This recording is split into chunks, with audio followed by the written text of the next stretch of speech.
There we go.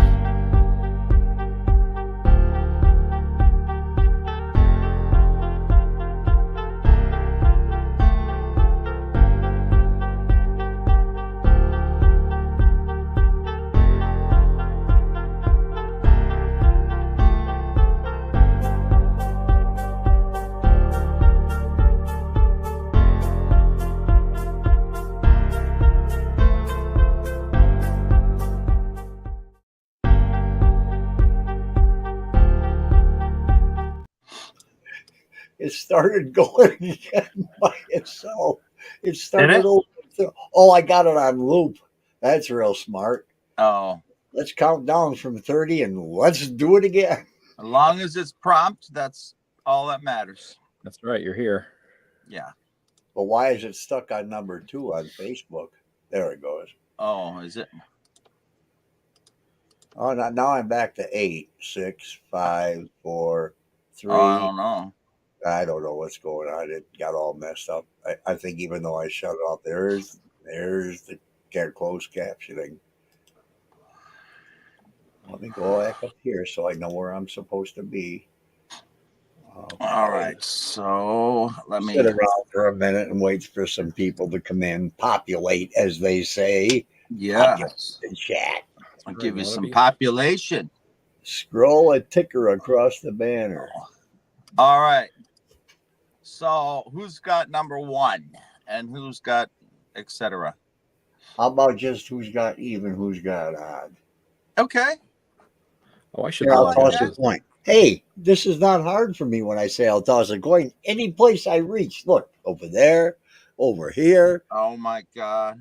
Let me toss this one. Not for long, because you're gonna get rid of them. So Call it. Somebody call it. heads. Okay. I'm not even watching. Heads are going to be odds because you start with 1. Yeah. And it is tails. So he gets to pick what he wants. I guess so. Why not? Okay. So you got to pick. I didn't even solve it. You want evens or odds? I'm sorry. I was clicking on Facebook to get on there. What Do are we doing? Even or odd numbers? Do I? I'll do odds. Okay. Thank you. I think I was evens last time. Oh, okay. Did you ask the first question last time? No, I want you to because I have to I don't care. I need to go to chat somewhere else because I need to leave the banners up so I can click on them and I can't go to chat. I mean, I can. Let's see. Go to chat. I put a message on YouTube. Jonathan. Okay, Jonathan and Nancy plus the other 12 that aren't saying nothing because they're afraid to talk. Hello, people. Banners. Hey, folks. Oh, there are 12 on. Hello, everybody. No, 14. Welcome to the Witness of 74 Exorcism. That's another thing. Add this to the itinerary as you use that word so often. I'm going to read, or you're going to read. One of us can read the exorcism in the living room. The simple exorcism, the one that Father Al did. 6 pages. You changed your mind? I never changed my mind. Yes. I said I'd do that. Yes. We did it at the house twice.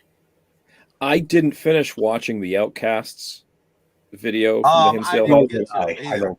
I stopped when they got to they were giving each other challenges, and one of the challenges was to recite, reenact, reproduce, I think was the term they used, the exorcism. Did they end up doing that? He did, but you know what? I don't know. Was Sophia in the room with me? Because I don't remember watching the whole thing. I didn't get to see it. I wanted to watch Project Fear 1 and 2 Hinsdale House again. Or no, what was it? Not The Conjuring. Come on, Jeff. Come on, Link. Iowa Axe Murder House. Well, that's interesting. Villisca. Villisca, which is so much closer for me. Man, I've never been there.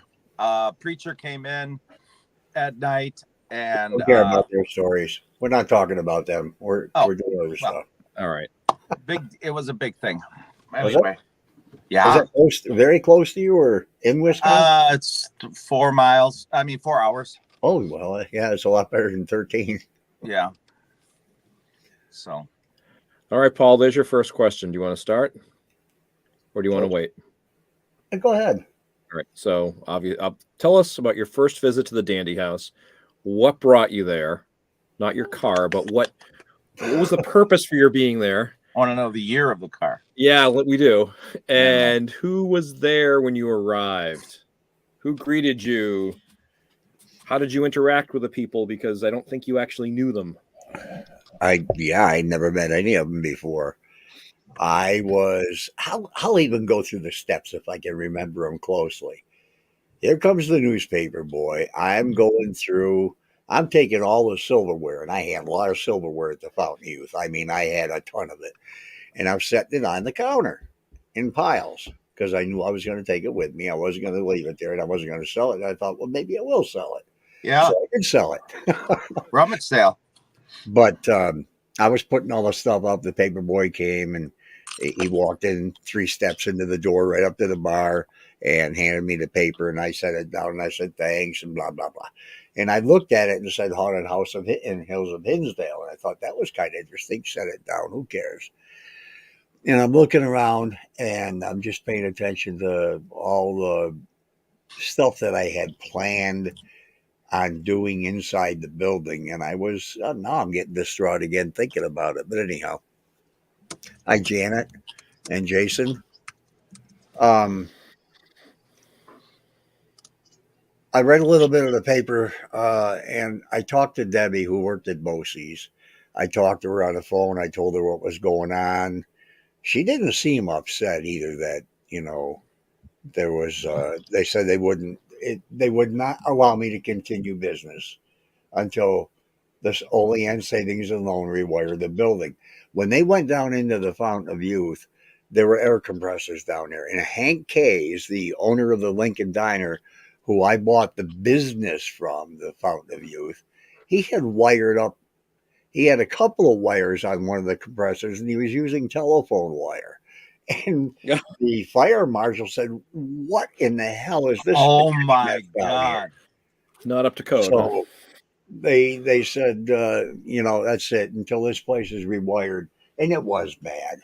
I really, myself, nor my dad, did we look at the wiring in the basement, but it was in pretty bad shape. It was the old cloth wire in some areas. So, you're looking at stuff from when the building was wired to begin with, or maybe just a few years after it was first put up. So I talked to Debbie, and when I talked to her about the house and everything, there was a lot of women in the background chitter-chattering, or a lot of people, but I heard mostly women. And I said, what the heck's all the hoopla behind you? She said, oh, it's Clara, the one that you're talking about. She's the woman that lives at the house that you said is in the paper, because she was going on and on about it, and she was upset. And I had just put I took all the chips, all the small bags of chips off their little holders, and put them in a box. And I told Debbie, I said, you know what? Why don't you ask her if we can come up? Because I need a hell of a good laugh right now. I'm pretty upset. Yeah. And so she asked her, and actually she called me back and then said, sure, we can come up. And she gave Debbie very explicit directions, because you can't find it that easily. And I can now. But I went up and we drove to the house. I did find the first road I took was the wrong road. I went up, I'm sorry if I got the name of the road. It's right across from Crosby, went over a bridge. And then I realized I didn't go far enough. So I went further, and we turned at the fire hall, where the fire hall is. We went up that way. I found Congress Road. I turned up Congress, and they said there's a Y at the end of the road at Wagner Hill. You'll see it go down the hill and up the hill. And yield sign, and I went up, and I'm going up and up and up and up. Uh-huh. And then finally I started coming down, and I see almost when I got to the bottom, there was maybe, I'd say 5 or 6 cars in my view that I could see. I thought, what the hell is this, a carnival? And because it was a big field there, and I thought, and that's really what I thought was a carnival or a circus or something. And I got up there and I passed right by the road because I was paying attention to all the people walking down the road, a couple of people coming out of they were coming over the berm from up by Linderman's house, which Oh my God. now when I look at that property, I'm thinking, why would anybody up there walking around? But I turned around because there was a school bus stop there at the old wooden building where kids used to stand inside the little box and wait for the school bus. So I turned around. Oh my God. And I, believe it or not, this was a dirt road, remember, Link. So if you can think of going past, let's say you come out of McMahon and you go right to go to Warren's house. I only went down that a little ways and I did a turnaround on the turn. And the road's not wide enough there to do a 3-point turn. And I did like a 7-point turn, turned around and realized that was the road. I saw the McMahon sign and I turned there.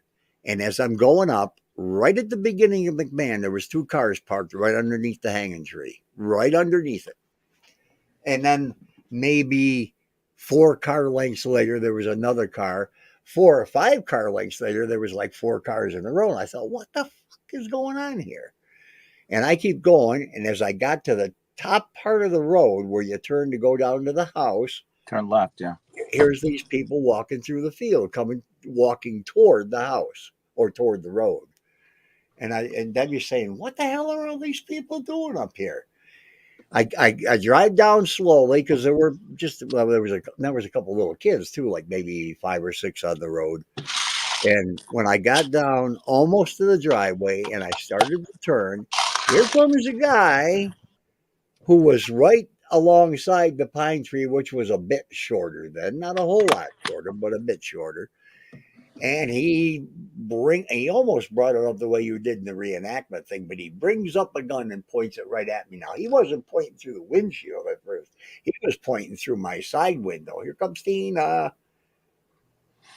Side window. Wow. Well, yeah, in the driver's window. And I put my hands up, and I think I was acting like a little squirrely, saying, hey, Clara said we can come up, and Debbie's leaning over in front of me, and I'm thinking, you're going to get shot in the forehead.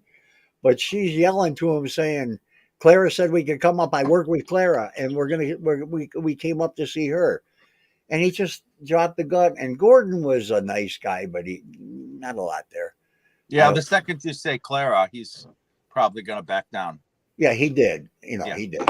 And then Clara and Beth came out from the back, started walking up the driveway. And I pulled in a little further. I didn't go all the way in. And I pulled in and I got out. I realized when I got out when I was shaking. And we talked for a couple of seconds. I said, Clara, come on in. And Clara is always so, I don't want to say hyper, but she's quite active when she's talking and doing things. And she's just a happy person. We go in the back door, and there was a little mud room there on the back of the house. Where you walk into the mud room and then go into the kitchen. We walked in, and Mary was in the kitchen. She was next to the pantry door over that area. And we walked in and went right straight into the living room. There's Phil sitting over in a chair. Now, I knew he worked at night. I mean, Debbie was telling me that on the way up, that he might not be there, but he stayed home because of all the looky-loos. And we got in the living room. Father Al was there, sitting right on the end of the couch. Lake, if you can think about the couch when you walk in the living room, the one underneath that light where Flo's chair marks all over the wall. He was sitting on the end of the couch next to the kitchen. And when I walked in, I got the happiest little smile from that guy. He was just a glow to be around. But we walked in, and I sat on the other side of the other end of the couch from him. Debbie sat in the middle. Then Debbie got back up and went over and sat in the other chair, which was across from Clara, or from Phil's chair. Don't know why. And Clara was just talking, and she introduced. She said, "Okay, I don't know you. Debbie told me your name, but I forgot. So blah blah blah." And I told her, and I stood up, and she said, "This is Father Alphonsus." She didn't say Father Al. I called him Al by the time we got done with all this crap. There was no father. I mean, he knew I respected him, but I'd say, Al, are we gonna? I'll be back.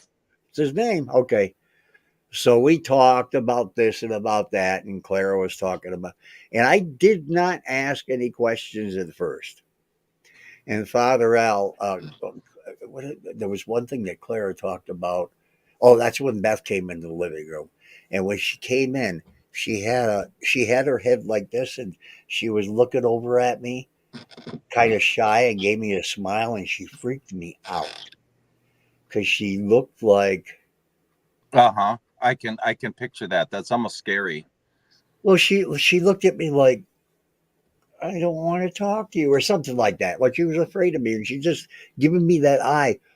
And she was looking through her glasses, but at the very top of them, I can still see her little face. To God, I'm glad you asked that. I'm glad this question's here because now I'm really going through every step.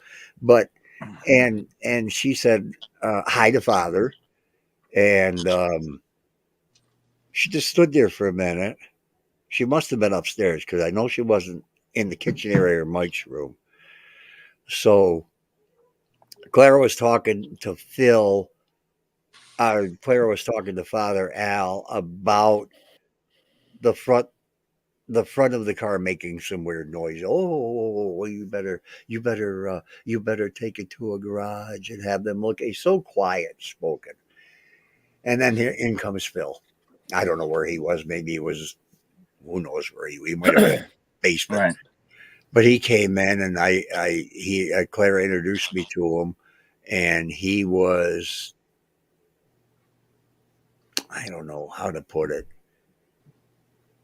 You could feel a standoffish feeling. Uh-huh. Yeah. And he sat in his chair, and he did the thing that he always did. Well, I won't get into that anyhow. Right. But he sat in his chair, and we talked about little things, and then Clara talked about people having car trouble up there. She said, we've had car trouble, and I'm thinking, well, they have an older car, and just the normal things that went on. They would hear furniture; it would sound like furniture moving. And every once in a while, you'd hear Father say, "Oh dear," even though he's already told all this shit. But he just sat there earnestly, like he was really listening for the first time. And every once in a while, Phil would give a humph or a grunt or one time when Clara had said something about it sounded like somebody was slamming all the windows upstairs, and Phil simply in front of Father, I said, bullshit.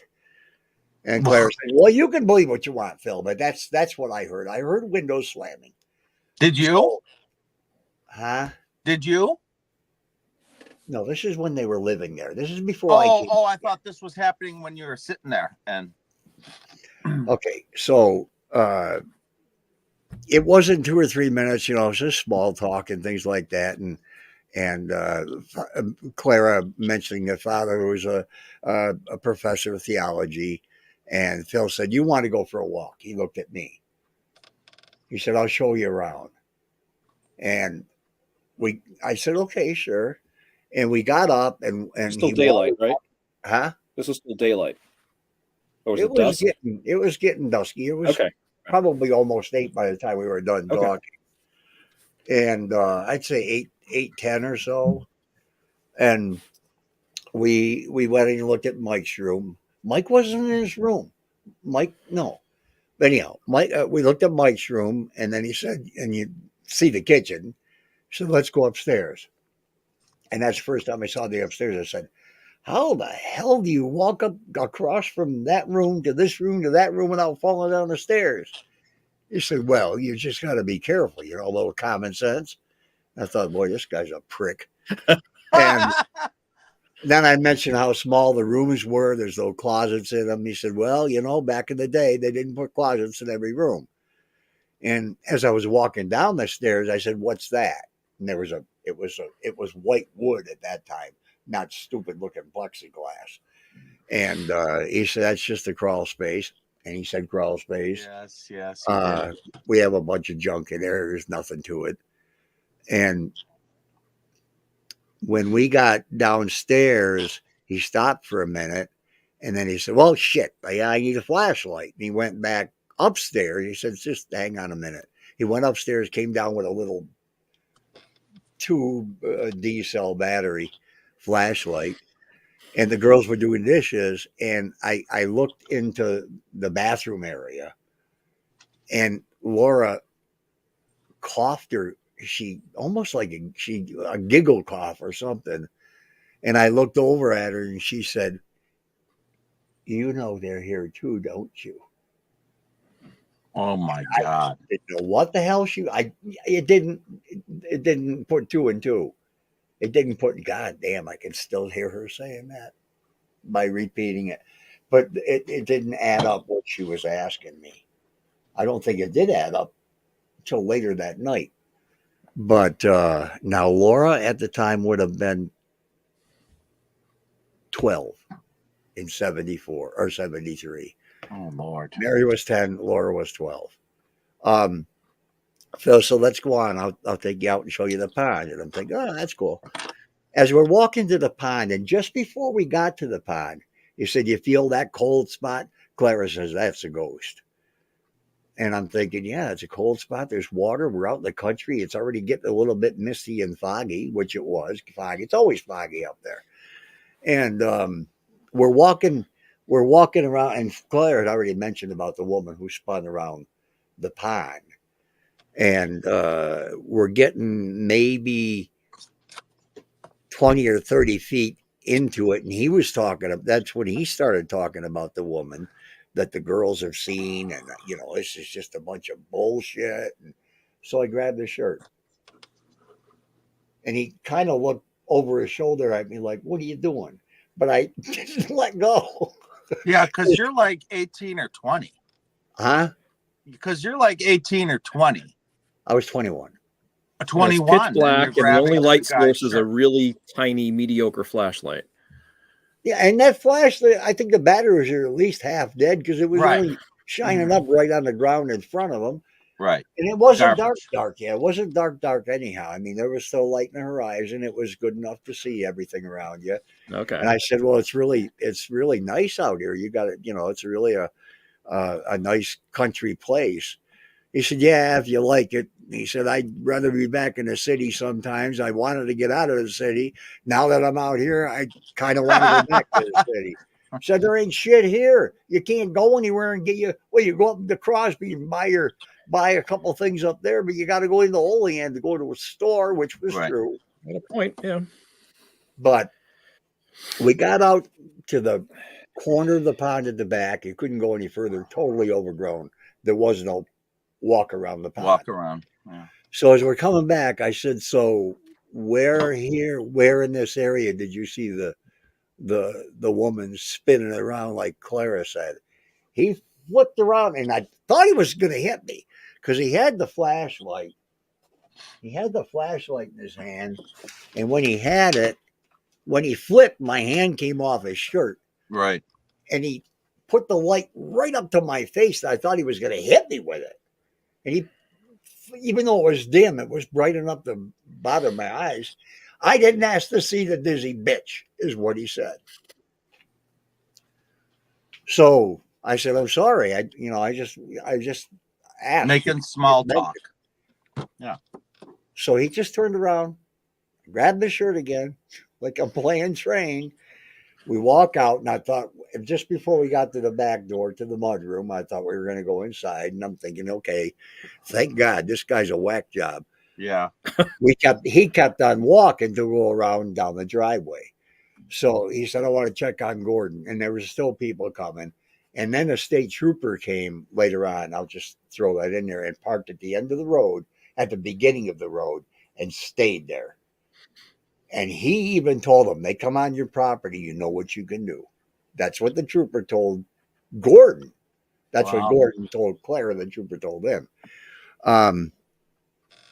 So we went down, talked to Gordon for 10 seconds, came back up. And when we came around the back of the house, right there at that boarded up window for the pantry room, right there, just like I walked into the Tops freezer at the grocery store, Well, maybe not quite that cold. I'm exaggerating. It was cold. It wasn't cold air. It was worse than winter. Just for an instant, I walked through like I had walked through those plastic flaps in a freezer and then walked to the other side back into a regular room. He said, "You feel that? Do you feel that cold spot, mister?" And I said, "Yeah." And the first thing that came to my mind, that was feeling me. Why in the hell I would think that thought? But I thought that thought when I walked through that. So we're back inside. I was scared. I'll admit it. You should have said to him, yeah, that's what Claire's talking about, that he's acting like is fake. Yeah. Okay. Well, anyhow. Yeah. I'm not gonna I wasn't in a position to say that to a guy that's whacked out to begin with. True. He probably seemed like he was. I think he was just fed up with all the malarkey and then everything else that was with all the people up there. So we talked for a little while longer. I looked at Laura. She came in the living room and sat on the floor next to her mom. And I looked at her a couple of times and she was already looking at me. And when I looked at her, she gave me a, God damn it. She gave me a look of I don't want to say contempt because that's not what it was. She gave me a look of connection. And I don't even know what the hell that means. I mean, that's what I would today when I think of how she was looking at me, she was looking at me like, I know what you're gonna say, or do you know what I'm gonna like there was something there. And sometimes sometimes Laura and I were able to just look at one another and I knew what she was thinking. I mean, I knew what part of the house she was thinking about and stuff like that. I don't know how I could do that because I'm not psychic at all. So we talked. We left. Clara walked me out. We didn't talk at all to Beth. I didn't talk at all to Beth. I didn't even get introduced to her except for going into the house. And we, Debbie and I went out. We got in the car. Well, we got in the car, and Clara was standing there on her side talking for a minute. And I thanked her for letting us come up. And as I was backing out, Gordon was still standing, but he was standing. Gordon was standing in the freaking ditch. Well, I thought, what are you playing Army Man now with your gun? Because he was in the ditch. So about that much of his leg wasn't even seen. I'm thinking, all you can see is from your knees up. And he said, I'll see you later now. You be careful going down that road. Oh, Jimmy Bob over there. And as I'm going down, there were still maybe 6 or 7 cars parked randomly on the road. One just up from the house. I didn't see anybody in them, except one down at toward the tree. Toward the turn. There were 2 people there. But as we're going down, I didn't see anybody. So you know what? There's another thought. We're going down, and the last car we saw parked there was 2 just before you go up the hill, going up the hill on this side, and there was a car where the old leaning telephone pole used to be, and I think there were 2 others, so there were only like 5 cars. 1 just before the turn going down, 2 by the road going up, and then 1 down here. And we turned the corner, and while I'm driving very, very slowly, I'm telling Debbie about what Phil did to me with the flashlight and all that stuff. We got down to the level area of the road. There was nothing going on, and when I got to the tree, this was about, I don't know. I couldn't see any car. I couldn't see the car either of the cars that were up. Once you go down that little part of the hill, you can't see up above the road. So I'm down just before I got to the tree. Not just before, but I'd say maybe 75 feet. I realized my steering was tight. My power steering. My steering was very tight. And when I just turned it. I noticed it didn't. You can't tell on that dirt road when it was. I couldn't tell that the engine wasn't running. And I pulled over and I put it in. Actually, I put it in reverse before I put it in park. It was, Ow! And Ouch. she didn't stop. Right. I turned the key and nothing. And I turned the key and nothing. And I'm thinking, well, okay. So we're sitting there for a minute. We're talking for a minute. We roll the windows up. We both had our windows down. I reached in the passenger side and locked the door. I don't think she locked it though. So I reached over and checked, but it was maybe halfway. The button wasn't all the way down. Mm. She started acting scared, and I'm thinking about car trouble. And I'm thinking, okay, now we're here, car trouble. And I'm waiting for somebody maybe to come down the road. And you're not thinking of anything else except, what do I do? We don't have those cell phones back then. Nor do they, you're not even going to think about that kind of stuff. And I saw Linderman's house, lights were on. And I thought, well, I'll just go over there. And I know Clara's number. I had it on a piece of paper that I had in case we did get lost or something. And I'm thinking about going to Linderman's, and I'm thinking, I'm not getting out of the car. And then I thought, well, there's other people around here because there were a ton of people when we got up there. There's still 5 cars way up on the road behind us. So why can't I just walk up there? Debbie wouldn't allow it. And then she said, oh my God, there's somebody standing in the tree. And she's looking up like this through the glass with her head back here like this, almost touching my right shoulder. And she said, there's somebody standing in the tree. I said, don't lose it now. You're just scared or whatever the hell I said. But I remember saying, don't lose it.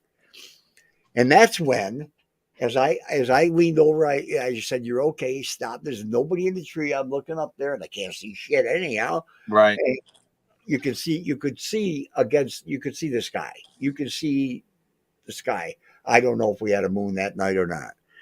But then all of a sudden, where I'm sitting like this, and I tried to key a couple more times, right on the dashboard between us, glint, light. And up there, if you get a little bit of light, it's going to be like a spotlight. Yeah. She went, what is that? Oh my God. Remember, she's only 19 at the time. She was 2 years younger than me. Yeah. And I'm thinking, oh shit. And I got a little nervous about it, but it went away. Like within, glint, gone. And then it came again, and then it was gone. And then I realized, as Father L came down the hill through that little berm and then back up, I saw lights, and I thought, okay, somebody's coming. I didn't know it would be him. I figured it might be anybody because there were cars on the road. But you got to remember too, some of the people that were up on the camp road, they'd park at the bottom and walk up. Because you'll see that all winter long. You'll see 3 or 4 cars parked or 2 cars anyhow parked at the bottom of the road because they can't make the hill. So when the car came down and pulled up right behind me, this is another thing I got to ask myself right now because I hadn't thought about it, I don't think ever before now. Why did Father L pull up behind my car and not stop at any of the other? Well, he could have stopped at him, I guess. But did he know it was us? He didn't come out and see our car. Right.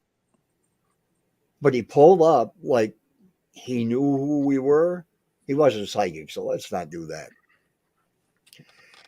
When he got out and his light came on, I could see it was a little guy getting out of his car with his little glasses.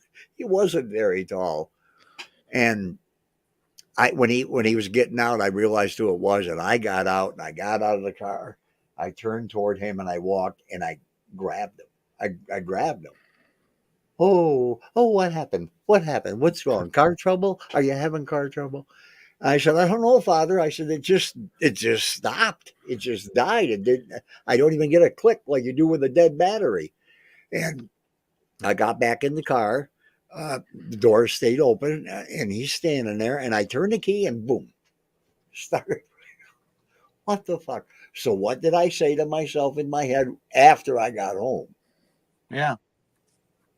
Father Al fixed the car, which Uh-huh. I know is not true. I mean, Well, his wife didn't fix it, or his brother didn't fix it. So divine okay. intervention. Well, divine intervention is what you're saying then. Yeah. Unless you didn't have it in park, but why it shut off while you were driving? It was in why park. It wouldn't do anything. It was all the way in park. Right. So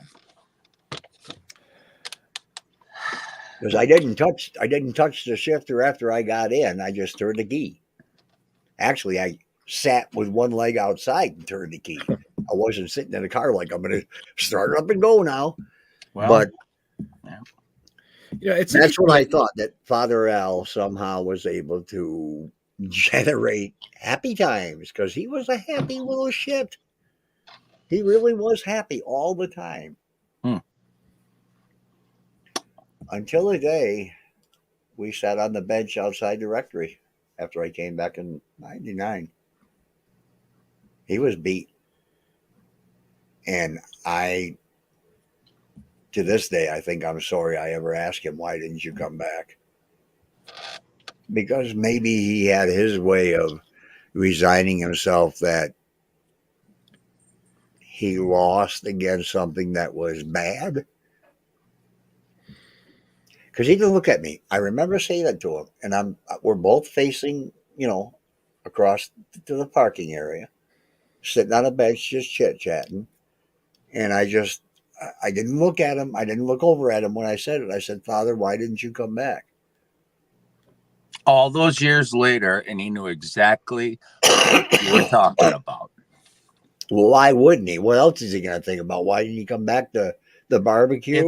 It's just worth mentioning, because it wasn't a week later. It was how many years? 25.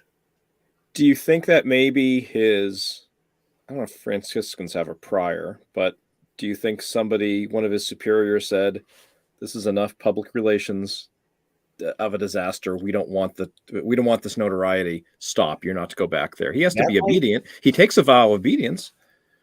That might very well be, Jonathan. I can say that I never thought of that.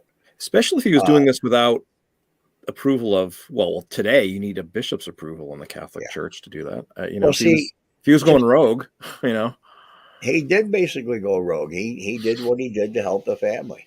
Yeah. And then the Outcasts, if you said you didn't watch it, they did mention last night that the Vatican gave him permission.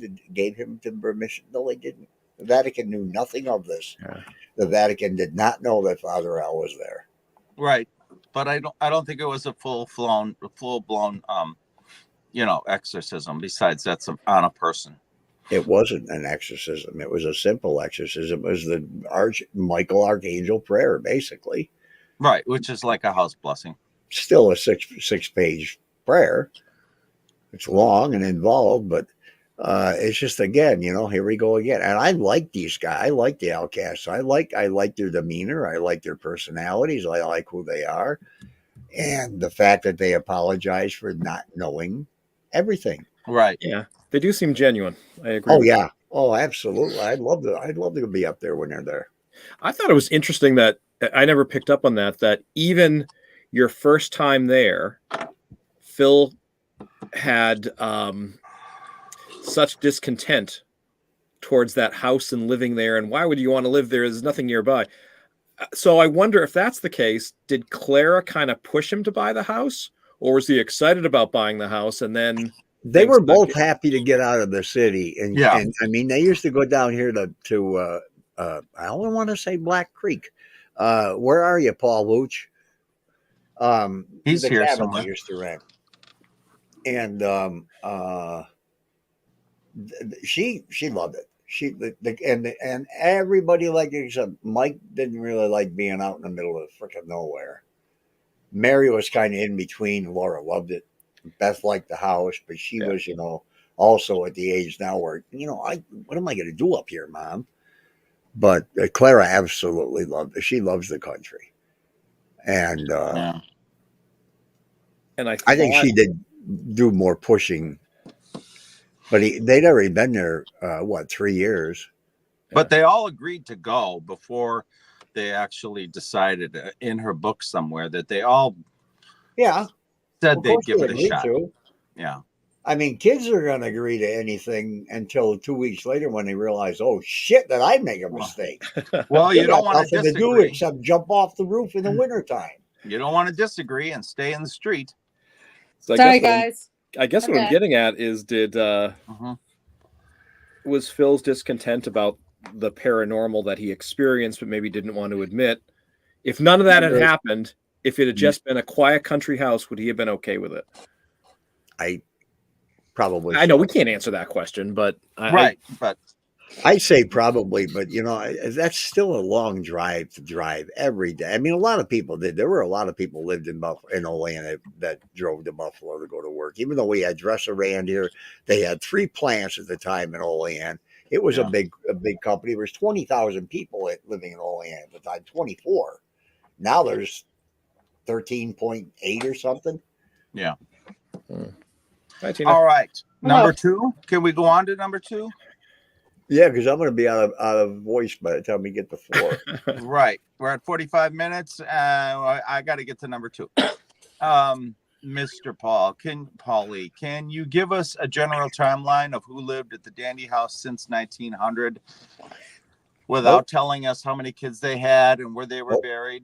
No, I never mind all that crap because I don't do the crap stories. I don't even have an idea. I could just tell you from, I can tell you the very first one, thanks to Jonathan. The absolute first person that lived in a house way before 1900 was 1861, Michael McMahon. First McMahon to ever buy the house, and he bought it from a man named Burton.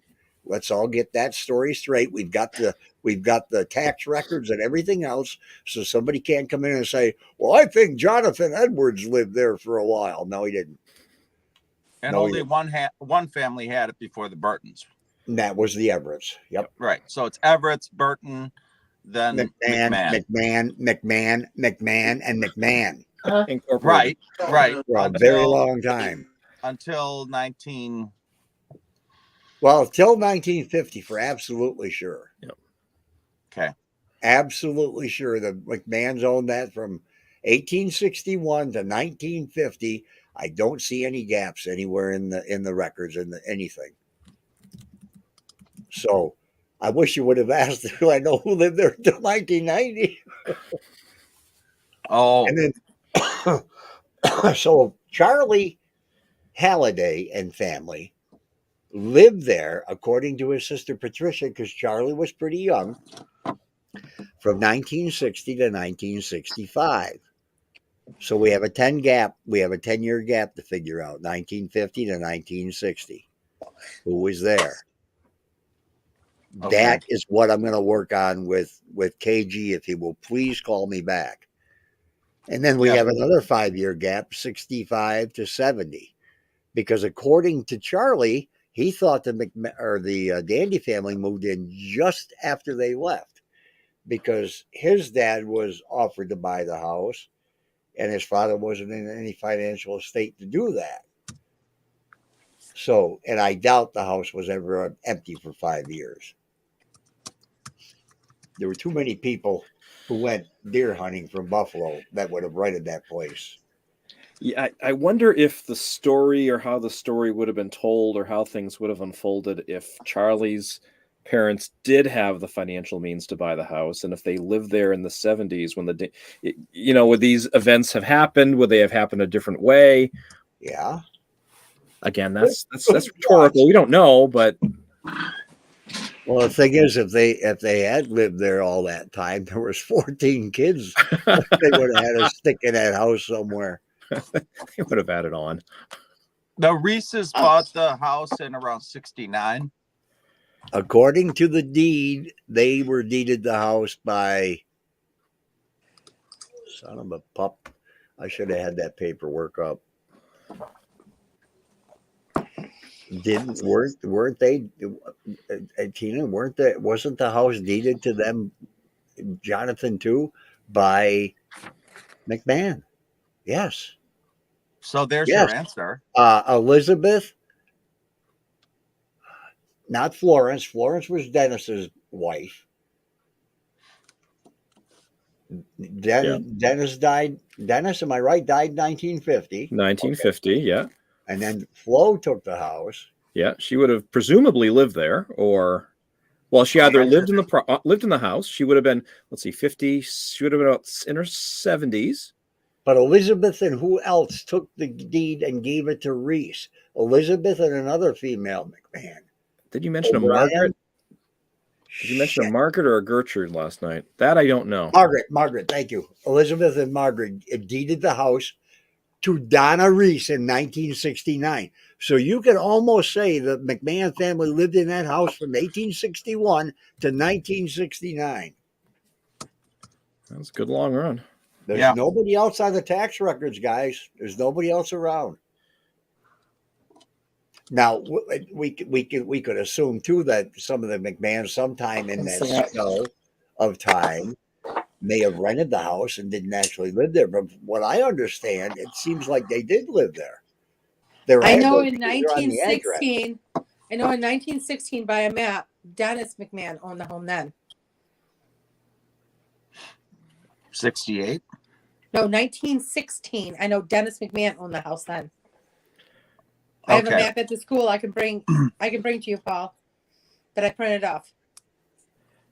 All right. Yeah, in Cassidy's research, she said that so Michael and Catherine died, husband and wife died.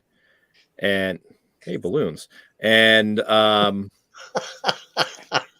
oldest son had died or left the picture, and the two oldest sons got the house.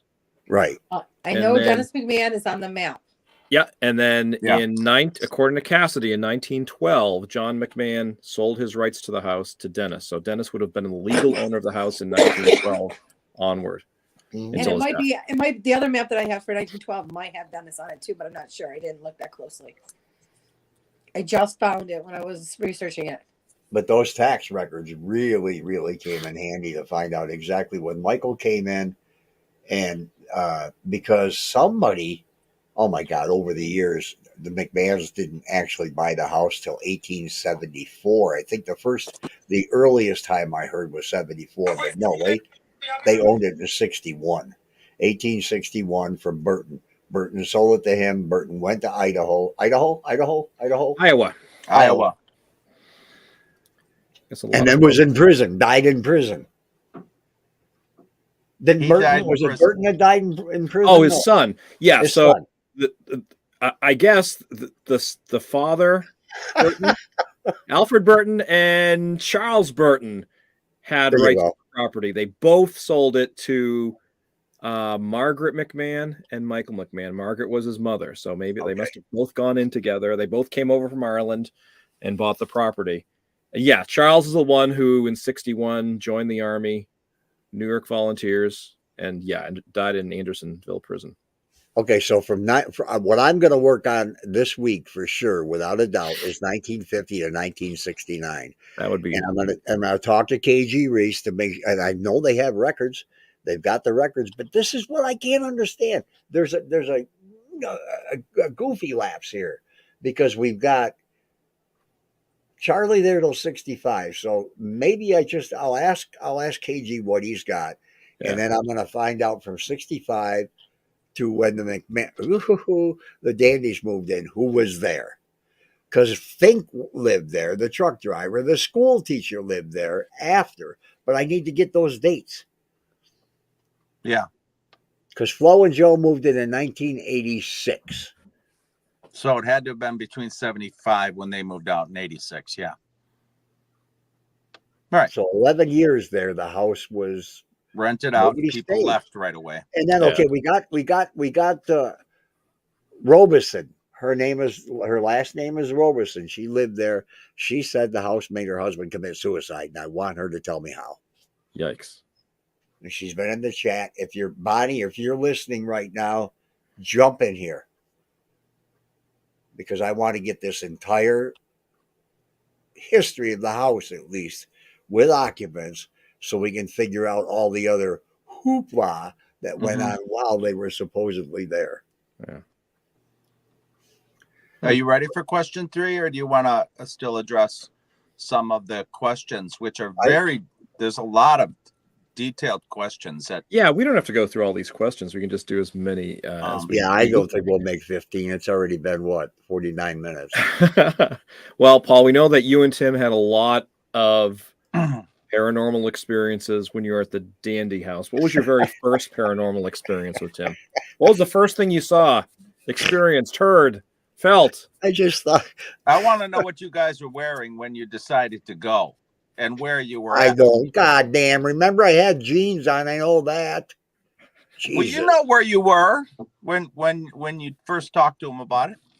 Yeah, I was standing behind the sub shop counter, and I'll tell you exactly what he was doing. He was mixing tuna fish and mayonnaise with his hands, no gloves, just in a big. Because who's looking? Bowl, who's looking? Big white tub. Mm-hmm. Big white tub for tuna subs. He was smashing it all together. Yeah. Is that how he got the nickname Fish Finger? Yeah. No, that wasn't how he. But it was close enough. Stop. But you're not. They didn't wear gloves back then. When I was. No, they didn't. Yeah, they didn't. We just didn't washed our hands. Gloves. We just washed our hands and then you did that. Yeah. Yeah. Nobody ever washed their hands. They didn't have hair nets and that shit. Well, I washed mine, but I didn't. Anyway, I said they didn't have gloves. First paranormal experience, Paul. What happened? First night, him and I went up together, and it was comical. It was funny, and it was comical at the sub shop before we left. And it was comical all the way up there because Tim's always comical about anything, no matter what you're talking about. I tried so hard to try and figure a comedian on TV that he was like. He was a mixture of Jerry Lewis, Seinfeld, and Kramer all together.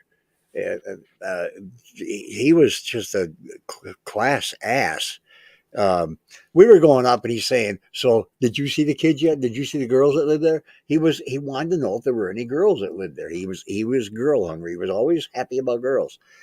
And I said, as far as I know, there's only one girl that's older, but she's not older. She's only like 13, 14. Oh my God. Yeah. And you guys are 21. That's a huge. I'm 21. He's 19. Well, that's still a huge age gap for back then. It was, but nothing happened. Well, I'm just saying. We on the way up there, and I got lost again. I took the wrong turn. How do you take the wrong turn? It's very easy to not get lost going to this house. That's why we got up there and pulled in. We didn't pull all the way up to the door because Clara did not know we were coming up. And this is already after 10 o'clock at night. So we're pulling in, and I get up just a ways to turn a little bit, and then I backed out and pulled in again so I could be almost straight toward the pond. And Clara's bedroom is at the front of the house, so she wouldn't have seen us. She could have seen us from the front of the house coming in because they have windows in the front bedroom. But we pulled in, and we're sitting there, and we're talking. And he said, so what's going on up here? What's happening? I said, well, the house is haunted. He said, by ghosts? I said, yeah, ghosts and things like that. And the first night we were there together, we saw one of those little columns of fog off the pond. It seemed like it was coming across the pond. It didn't look like a person, didn't look like an entity or an apparition. But the pond has fog over it all the time in the summertime when it gets balmy and everything. Right. And the humidity goes up and there's fog out there. But then there's this one little, I don't know, maybe the size of like a person and a half tall. But it was just cool because it was moving across the pond in the fog and then going right up to the bank and then just kind of there, and it dissipated with the fog. So it was cool. It was a cool thing to see. We're sitting there with the windows down, and I'm smoking a cigarette, of course. And Tim asked if I knew what I didn't even know her name. I mean, I knew her name, but I didn't know her name that night. I couldn't remember it. Who's the oldest daughter? What does she look like? I said, I don't know. Oh my God. But anyhow, well, what the hell? They got married. They're still married today. Well, I'm happy, but oh my God. All right. You so know? we're sitting there, and we both heard a woman very clearly And it was just kind of like what Tina and me and Nick and Angel heard. Still's not sure. Do you want to help me? Not will you help? Do you want to help me? Or will you help? Will you help me? I can't remember. I mean, I can remember. I don't know exactly what it was. Do you want to help me? When we heard it, it was on the side of the car. Oh my God. Outside. He jumped like off of his ass into my lap. And he was behind the steering wheel with me. He was literally behind the steering wheel. And I'm sitting back like this. He said, who the hell was that? Who the hell was that? Who the hell was that? I said, probably somebody walking around. I don't know. And I'm thinking, what do I do? And I said, roll your window up. He said, I'm not going back over there. I'm not going back over there. He's leaning on top of me. I said, will you roll your friggin' window up? Please roll your window up. No, I'm not moving over there. I said, roll your goddamn window up. I'm trying to get out from under him. Right. He only weighed about my window up too. He weighed like 130 pounds. Don Knotts' body is what he was. So he did finally roll the window up, and mine was already up anyhow. I didn't leave it down because I don't want all that stuff over there to be anywhere near me. I backed the car out. I pulled it forward. I backed the car out more. I pulled it forward. I was going to go knock on Mike's window. I said, screw that. And I backed the car up right to his window, and I knocked on his window from the car. He slaps open the drapes and said, can you come out? There's somebody out here with us. Or I think there's somebody out here with us.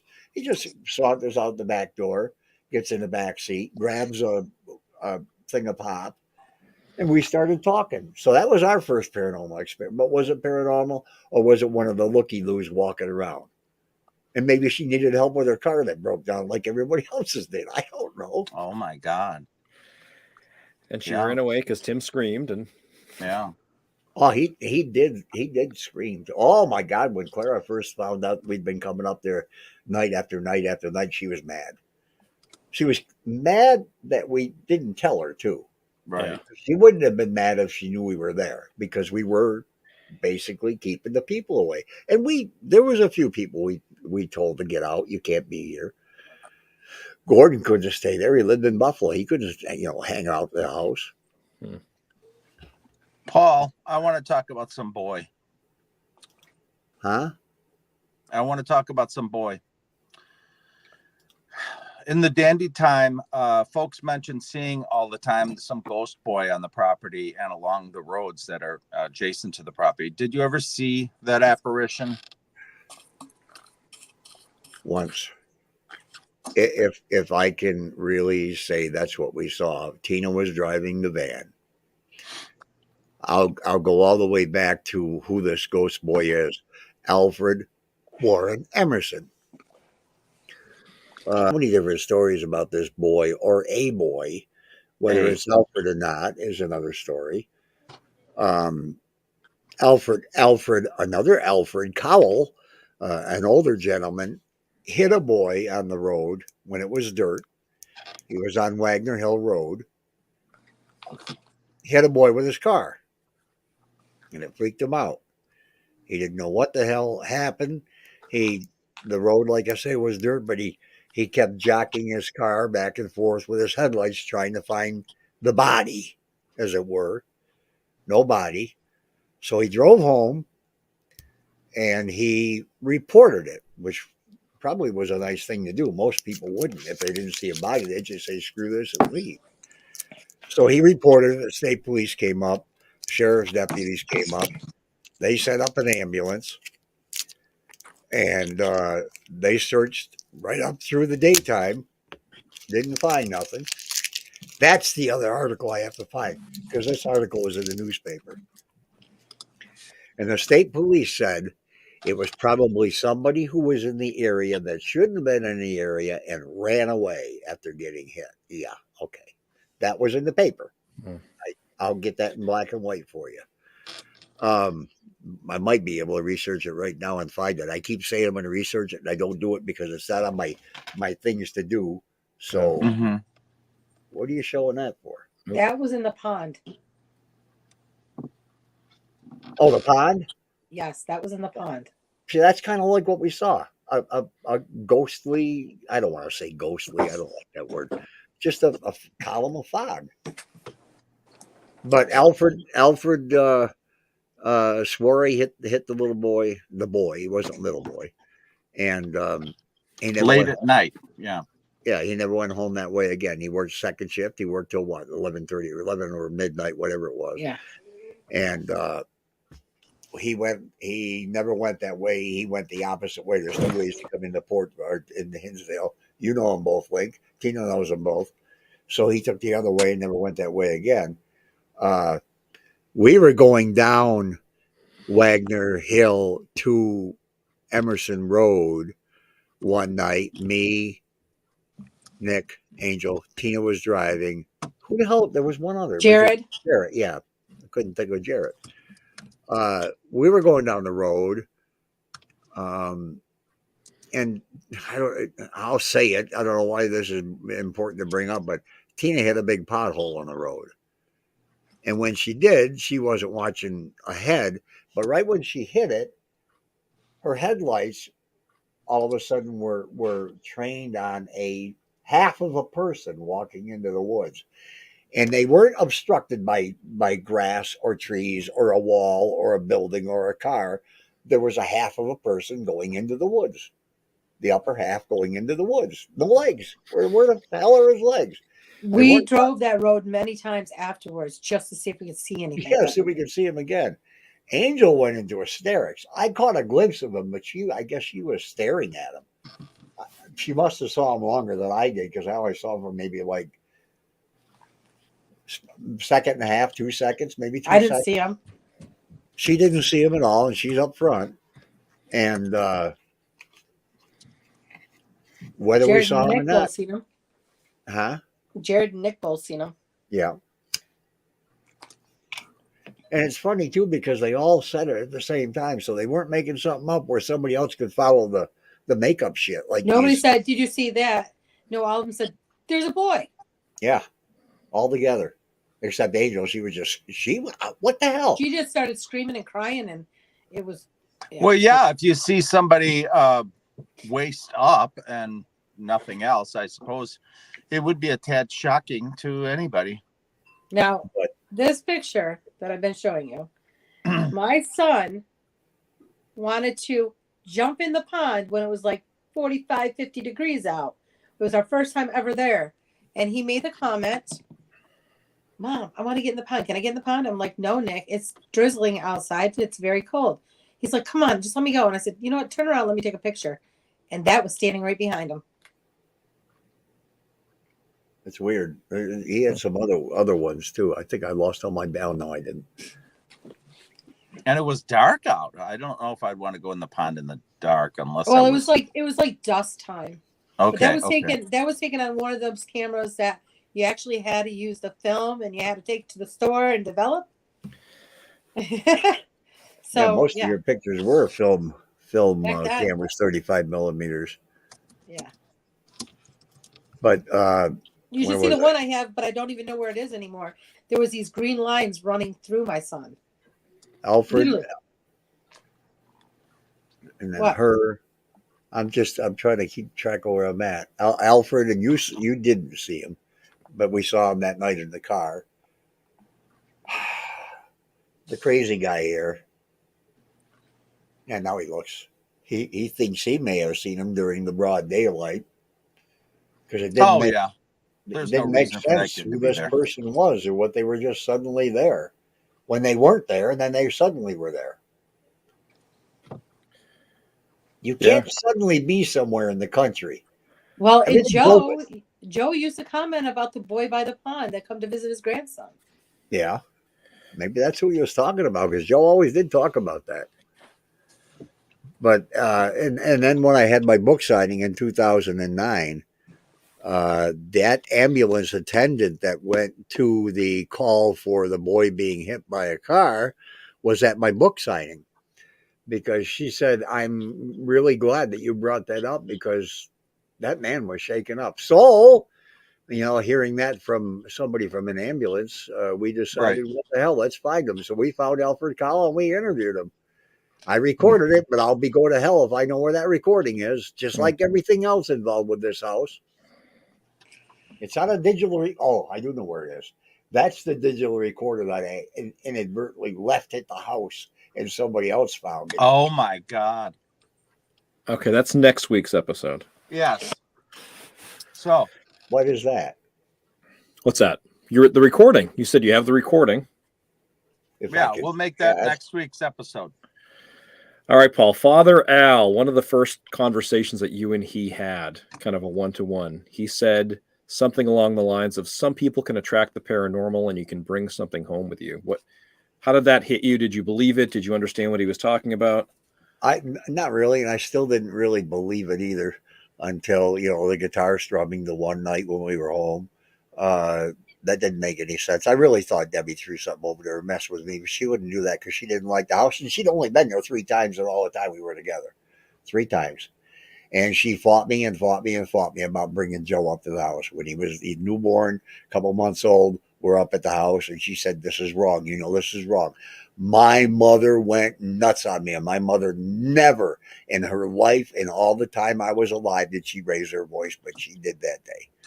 Well, Father Al said that you are you are able to bring energies home with you if they feel that they can be attached to you and maybe cause you some havoc in your life or whatever.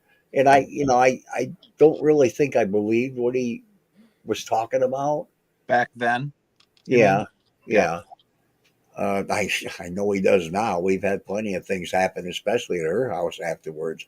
And there's no reason for things to happen. You can sit around the house all day. Paul, you took a brick home with you that I told you not to take home. Yeah, I think that still is 100%. I do. Give it to Tina. We'll do a test. Give it to Tina. See if something happens to Tina. Well, Lake's got 2. Where are they at, Lake? By the fireplace in the dining room. Oh, okay. And they just sit there, and I look at them, and then I tie my shoes and go to work, and then I come back home, and they're still sitting there, and I look at them, and then I go to the shower. I'm like, now you just stay there now and behave. They don't move.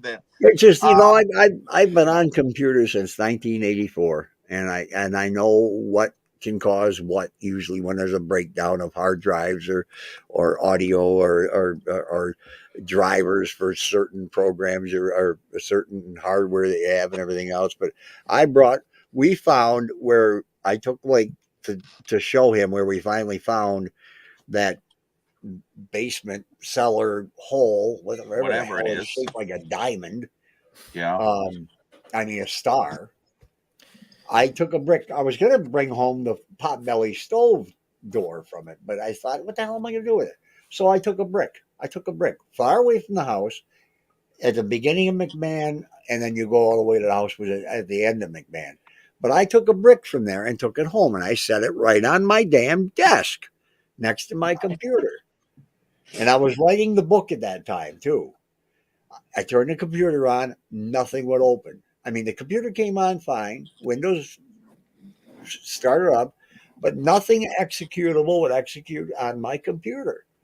And I screwed with that thing for hours. What the hell is going on? I went into safe mode. I did all the things you have to do to check everything, hardware, software-wise, everything. And I go back, I restarted again, and nothing would open. I couldn't get an execute. I couldn't get Word to open. And I thought, oh my God, I got like 100 and some pages of my book done and all this other crap. I talked to Tina on the phone. She said, "Where's that brick at?" I said, "Oh, you know what? Don't even start shit with me about bricks." I took the brick outside and my computer started working. Right then. So I took the brick back and put it on where we found it in the foundation the next time we went up. That was a smart move. But it's better safe than sorry. People can attract. Tina doesn't want it. No. It's not just people who can attract the paranormal. It's if something wants to attach to somebody, they're going to. Yeah. And this is kind of a silly thing because I don't know. Maybe the drape did bump it, but it wasn't low enough. The drape didn't go well. It didn't go over far enough to hit the strings, as I remember. But we were in bed and the guitar strummed, and then the guitar strummed, and there's nobody around but her and I in bed. And I thought hi, Paul. Yeah, you guys, I'm not seeing the chat at all. I can't watch both chats because I can only. Yeah, don't even that. Yeah, we'll take care of that because you got to talk. You're gonna take care of it. But Jesus, there's 98 comments in the chat, and I haven't heard one yet. I'm sorry. Let me go over to the chat. All right, go to the chat. Are they on Amazon? What do they cost? What's on Amazon, Paul? Books that you and Clara sell, 10 to 30, depending upon if it's used or hardback. He's looking for a price. For what? For what? The books that are sold, yours and Clara's. A price if range? You got a Kindle, buy my Kindle edition. Well, it's not out until April 14th. And it's going to be on Kindle Unlimited, right? Yeah. Yep. All right, let me ask the next question then, because it's about it's about me, so you have to ask. Him. Okay. So, when and how did Link first contact you about investigating the Dandy House, and what has that overall friendship experience done to reconnect you with the Dandy House? Because there was a time when you sort of disconnected yourself from the property. Yeah. So what role did this guy play, him, if any, with reconnecting you? If any. The Dandy House. And don't make anything up. That one down there? Because this one is who you were hanging out with for so long and still do. But we stopped. We stopped. Yeah, we stopped going to the house. Ask her. Oh, I didn't know that. Well, they always were full. They didn't have time, or they had 50 or 60 people there, and I don't want to be around all those people. No, I got so sick of hearing the false crap that they knew nothing about, that I didn't want to be associated with all that, because that's not me. You either tell the truth, you tell how it is, or you don't say nothing at all.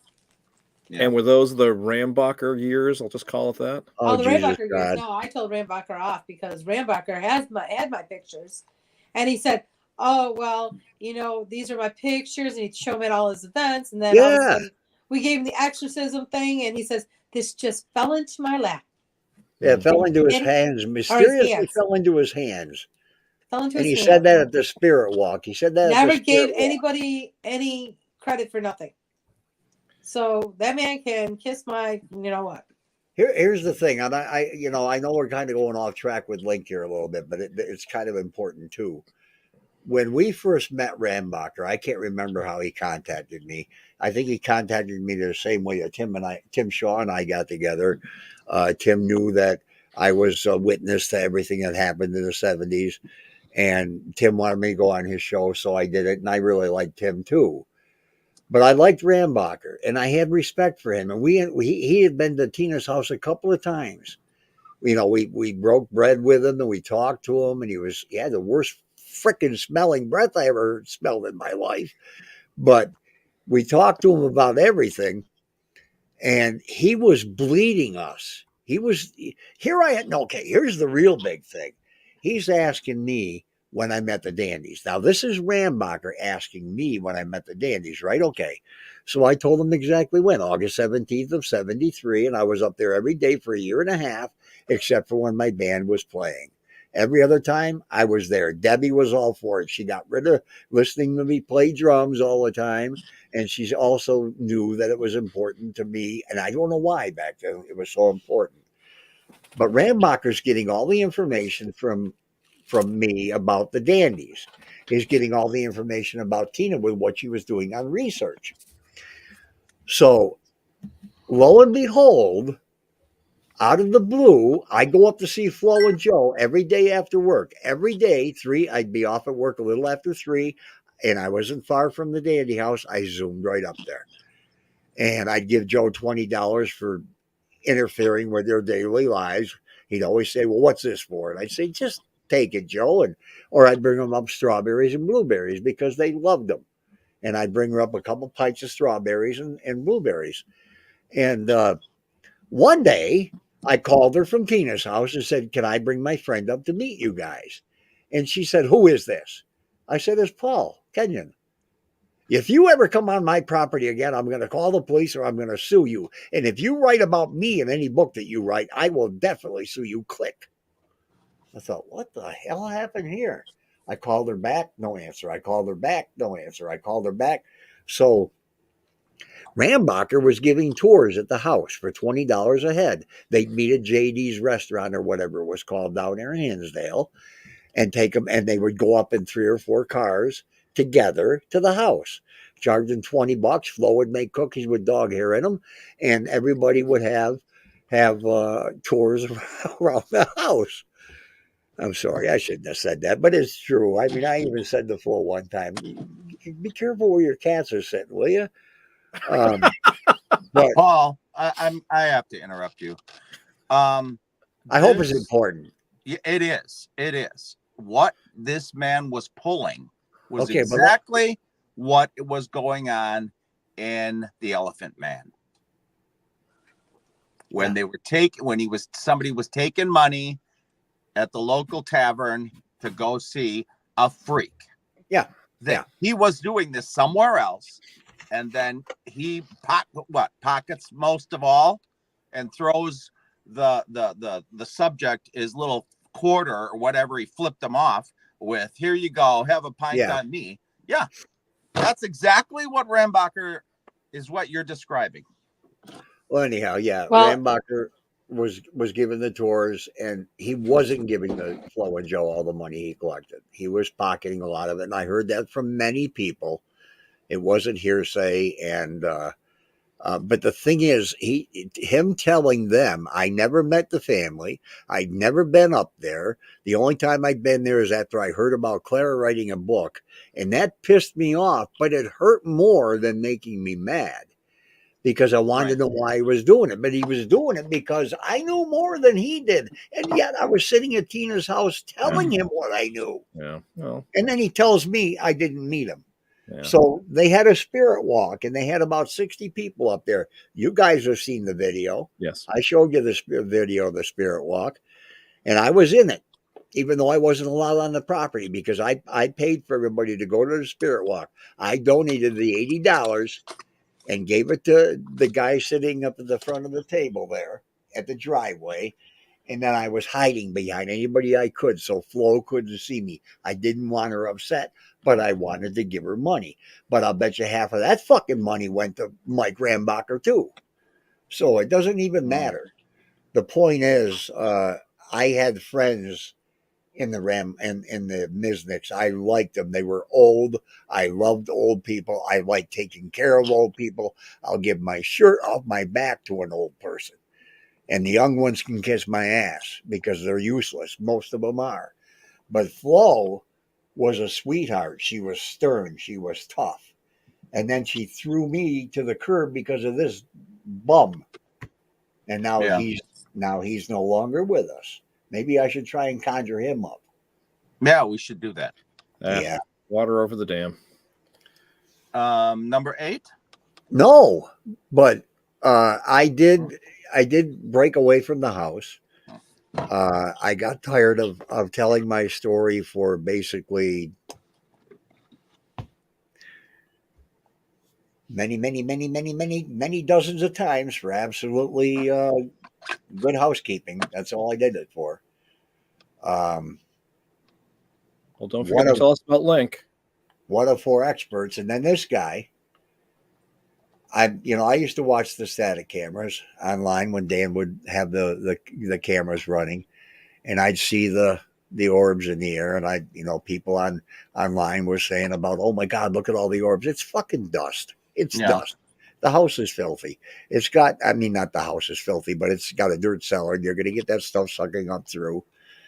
And Link found, when I typed my name in a couple of times in chat, he thought, oh my God, wait a minute, Paul Kenyon, you're not the one that wrote the book, because he bought the book.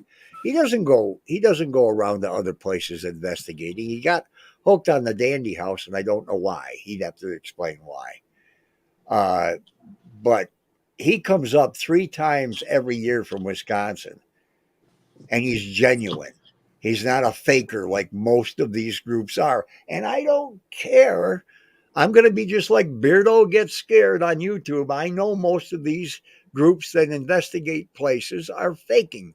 I know it. I'm not stupid, because I've been exposed to one of the most haunted places you could ask for in your life. And 70% of the time that I'm there, nothing happens. The other 30% is okay. A little bit's going to go on. And then 5% will knock you to shit right into the ground. That's why I get mad. I'm an expert on the Dandy House. I'm an expert on the story. I'm not an expert on all of the history yet, but I'm going to be. And with the help of these two, we're going to know it all. Now we know exactly who lived in the house from 1861 to 1950. McMahon's all the way. Nobody else lived there. Nobody. It's all in the tax records. It's all in the history of Hinsdale. So when they start saying that so-and-so lived there and they were chopping people up and sticking them in the fireplace, it's not true. But the McMahons had a house cleansing on their property. I just haven't gotten, I've got part of the information from Buffalo. I'm waiting to get the information through their archives so I can have it in black and white, shit my pants and say, there you go. It was exercised in 1926. 1920 something. Right. I just threw a boner out there. I said 1926. That's when it happened. It's going to be a surprise to everybody, but you know it was done in 1926. When I get the paperwork, I'll post it. That'd be great. Boy, do I have chills on that one. 1926, the house was cleansed by a very young priest. He was 24 years old when he did it. So how would that make him in 1974 when he contacted Father Al? Godspeed to that man. 26. 50 years later, in his 70s. He was 76 or 77, I do believe. Yeah. He didn't die till he was 84. Wow. Interesting. How many times? I think you're number 8, Jonathan. Or do you want me to? You do number 8 because I asked the link question. All right. Paul, how many times have you been to the Dandy House to open for investigators? I have maybe 30 that I've never written down, but I have 63 that I have written down. So about 93 times I'm open for whoever since Dan owned it. It's more like, I'd say 85 times. Tours or groups or nonsense. Or now some of those I added in. I put my name in because I was invited up by somebody, so I didn't open for Dan. I didn't. You opened because you were requested. Yeah, like when Kelly and Mike, Rock City, they invited Tina and I up. Black Raven, what the hell, Raven something. They invited me up. A couple, a wife and husband invited me up, and there were 2 or 3 other groups all in 1 year that invited me up. So it might even be less than that. But I've opened for a lot. Not as many as I'd like to. I'd like to open for some of the big ones. I'd like to meet them up there because I have things to say. I think you own the prize for opening it the most. Well, that includes some of the openings too. When we were taking care of it, and when Mark and Corinne, I would go up because they'd always ask me to come up and talk to people. I think that's why I don't have a voice today. I've talked nothing about the Dandy House for the last 50 years. Well, do you want a longer story then?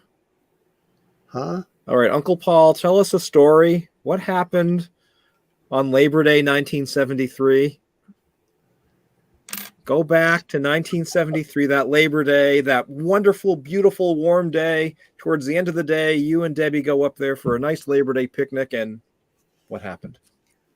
I had to get milk before I went up there. I stopped at Park Shop, and I got 2 gallons of milk. I think it was 79 cents a gallon or something. I can't remember. It was pretty cheap. Probably 59. We were going up for a picnic, and everybody was there. Keith Michaels was there. The family was there. Father Al came up. There was a couple of friends that Clara had. Well, one friend that Clara had that was there. I didn't say one word to. But when I walked in, when Debbie and I walked in, I could tell, you can tell, even when there's people, scurrying around and doing things, when the house is nuts, as Clara would call it, an umbrella night. But umbrella days, umbrella nights is all the same. Also, that house is just as haunted during the day as it is at night. More, I think. I really do. I think there's more activity if you are. The thing is, you're going to be heightened at night. Your senses are heightened because you're thinking, oh, God, it's dark out. Now the ghosts are coming. Nah, I don't think about that. They're there all day long. That's a good point. Yeah. We got there. And, they are. And Clara was scurrying, getting all the preps and stuff ready for the picnic. And I knew there was something wrong. And I looked at Laura. She was in the kitchen, and Laura told me exactly how she told me, how it was we had that connection, that there was something, it's not good today. And I remember instead of making this extremely long, because my throat is really nuts, we got outside and I was sitting there and I said, I'm going to the tree. I don't even know why I said this. I don't know why I said this. I said, I'm going to the tree line. And Phil, the biggest skeptic of them all, just said there's a GD reasonable explanation for all of this. He didn't believe in it being haunted. He couldn't. I think it would have taken his sanity. But I said, I'm going to go to the tree line. And he stood up and said, like hell you are. I don't know why he said that, but I didn't go anyhow. I mean, I wanted to go all the way to the tree line, but no, something about it just wasn't right. But it was, instead of all the day stuff, what happened at night was the fun stuff. Because we left there early. I expected to be there, in the early evening, even 6 o'clock, as late as 6. But we left early, and I got home, and Debbie and I were doing whatever. Actually, I was playing the guitar a little bit, but I really don't play guitar that good. And we were talking. I think I had some ice cream. I think she had more ice cream than I did, but I got mad at her for it. But the phone rang, and I answered it, and it was Father Al. And I started doing some small talk with him because he didn't give me a reason why he called. He didn't say, "Oh, Paul, can you?" or anything. Right.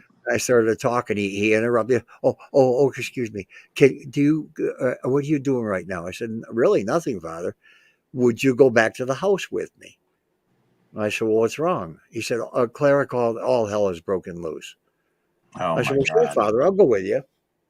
So now Clark Brothers, what the hell am I? St. Bonaventure to where we lived on 5th Street was 6 minutes. I don't know, 6 minutes. He was there in less time than, I think he was there in less time a normal person would drive. It was already late at night. It was after 9. And there's no traffic in Olean really at that time of night. There was more back then, but not enough that it would take him, that he would be able to get there in like 3 minutes. It seemed like he was there in 3.5 minutes, 4 minutes max. I don't think any more than that. On the way up to the house, he asked also, do you feel the house? Do you feel the house? Do you feel the house calling you? And I'm thinking, what's he asking me here? And I don't know if I had at the time feelings that I wanted to be there. I'd like to go up. I mean, I go up all the time anyhow. but he asked if I could feel the house, or if I could sense the house wanted me to be there. And I guess you do. I guess you can. But when we got there and pulled in to the driveway, and anybody who's been to the house now, you see where the driveway ends. It didn't end there. There's a lot of chat going on. Yeah, this one question we'll ask next. You used to be able to go past the house, turn left, and park evenly with the back door. That's how far the dirt was before any grass started to grow. And we pulled almost to that distance, and I was in the passenger seat. I got out. I'm looking at the house. I looked up and I saw Clara, and I waved to her, and she waved back. And then Clara came around the side of the house. Hey, Clara, what are you doing up there? Father Al blessed himself when I waved. You figure that one out. What did he know? But Clara said they would see somebody inside. They'd go in the house and they would look out and see somebody outside. And it kept doing that while they were there. And Beth and her boyfriend Jeff were on the front porch. On the front of the house. They didn't want to come out back for some reason. And Phil, it was another night that Phil stayed home from work. And Phil became a pretty heavy drinker because of the house. I'm sure the house had a lot to do with it. We're going to do one more, but and Tina and I go up on Labor Day when we can, and it always seems to be active. You can't talk without your microphone on. Back to the one question, like the one question when you were talking about Link and stuff. I wasn't here to hear any of that, but one of the reasons I fell off for a while is because, well, we couldn't get into the house. And then when Link came around, they could start getting into the house. I had my granddaughter who was battling leukemia. Mm-hmm. So I had to take a back seat to me because my granddaughter was so important. Sure. Right. And I had to be in West Virginia and in Pittsburgh. So and between all that, I was trying to work, and it was hard. It was just hard. And like now they're all living with us since they got out of the hospital, but we don't want them to have to go out and put money out that they don't have because they're still trying to get back on their feet again. And now they're just got taken down again with my son having to have shoulder surgery. Yeah. From work. So yeah, but I'm just thankful that I've been able to be there. Otherwise I probably would have been hanging out with Lincoln, Paul both, but my family had to come first. I had to put my priorities first, and they were my first priority. Just think of June. Do what you can in June, and if you try and talk your daughter into going. I mean, she can't commit now. It's too early. I understand that because she can't even tell what she's doing an hour from now. But there's going to be a party, kind of like on Saturday in the afternoon, not a all night thing or nothing, but. Link is making hot dogs. Because if she goes that way, Saturday would be good. Or is it a fish fry? What, Chloe?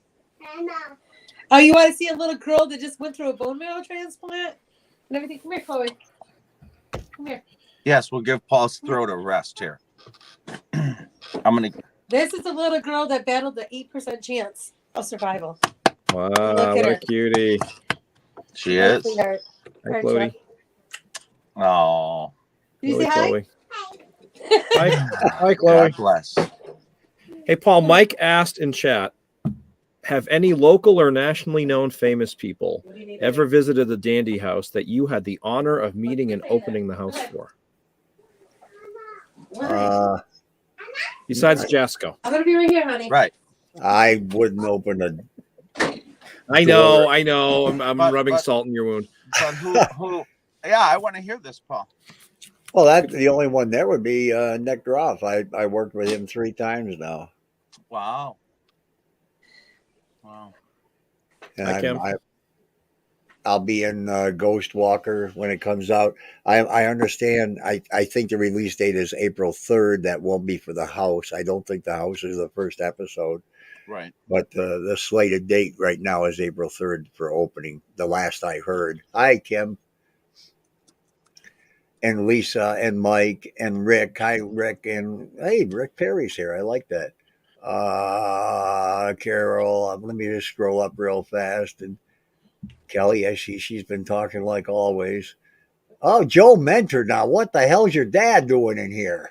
I have no idea. Holy cow. Hi, Paul. Okay. Yeah, okay. Melanie, hi, Mel. Geez, I didn't even see her in here. I'll be scrolling all day if I keep scrolling. But anyhow, where were we at? Oh, you have the question down there. To what extent do you think Clara's story is being told accurately? If you listen to me, 100%. If you listen to anybody else, anywhere between 10 and 100%. Some people do know everything. If you watch videos of groups that go in, and I don't blame them, they just, they don't, and if they do research, they aren't doing it in the right place. Yeah. If they're just watching other YouTube videos, what did the one guy say that he got it from the guy's the Outcast? I can't remember what he responded to me. God, those guys are so nice. They really are nice guys. Hey, Paul, thinking about this, ask KG what the motorcycle gang was, what they were called. I know. There's a state policeman that was supposed to call me back, and he didn't call me back either. He said, I know that information, but I don't have it, but I can get back to you. And he didn't call me back either. And I'm wondering if it was the Outlaws. And I've got KG. I phoned him 3 times now and left messages and said, just have him call me. I don't like to push him because I don't want to lose him for any information I might want to get. But it could have been the Outlaws, but there were other ones here too. But I searched and searched, and I'm just going to do it tonight, right now when we're done. I'm going to newspapers.com. I'm getting a subscription, and I'm going to read all night until I can get, because every newspaper, pretty much from the 70s on, are in there. Almost daily newspapers for most newspapers are in their archives. So, but I want to find the Hinsdale papers. There's 3 newspapers from the 1800s at Hinsdale. And you're sure they're on that site? I wonder if they're on any of the school resource websites. I don't know. The library stuff. They're not even in the New York Library. They always have the stuff that is supposed to be like validated to be, useful information.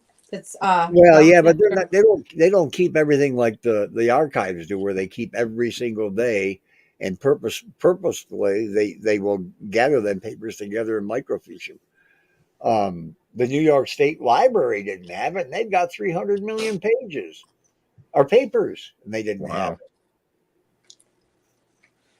It's crazy. So it's really tough to get what you're looking for. I can find my rock band from 1973 in the newspapers. Where are the McMahons buried on the property? No McMahons are buried on the property. Not a single one. 80% of the McMahons that are connected with the McMahon house are in Maplehurst and Cuba cemeteries. There's a couple we haven't found yet, so maybe they're in the yard. That would be the next speculation. If we can't find them in a cemetery, they're definitely in the yard. Well, the couple of them moved to Iowa or something like that. Somewhere. There are a couple of them moved out of state. Right. The Coven could be a motorcycle gang. Yeah, I forgot about the Coven. Might as well do this one too. That we can actually get through these last couple fast. Did Paul? No. Have you heard that any of the Dandy children passed away at the house itself? Nope. Mary and Beth are still alive. Mike died in the hospital parking lot, and Laura passed away too. Not twice. It was not. I'm not gonna. I don't want to. That was in California. I just don't want to talk about the aspect of her death. Right, but she passed in California along with. Well, I don't know if Mike was in Oregon when he passed away, or what state he was in. Yeah, and he was on his way to do some work. He was a hospital technician. Worked on all the big stuff, the MRIs and everything. Yep. He had a big job. He fell in a parking lot and hit his head on the parking block thing. Yeah. And when they opened his skull, they found a blood clot from many years ago. And that's what they believe. From what Clara tells me, that's what they believe was the cause of his death. It wasn't the actual injury in the parking lot, although that didn't help anything. Right. But the blood clot that was still on his brain.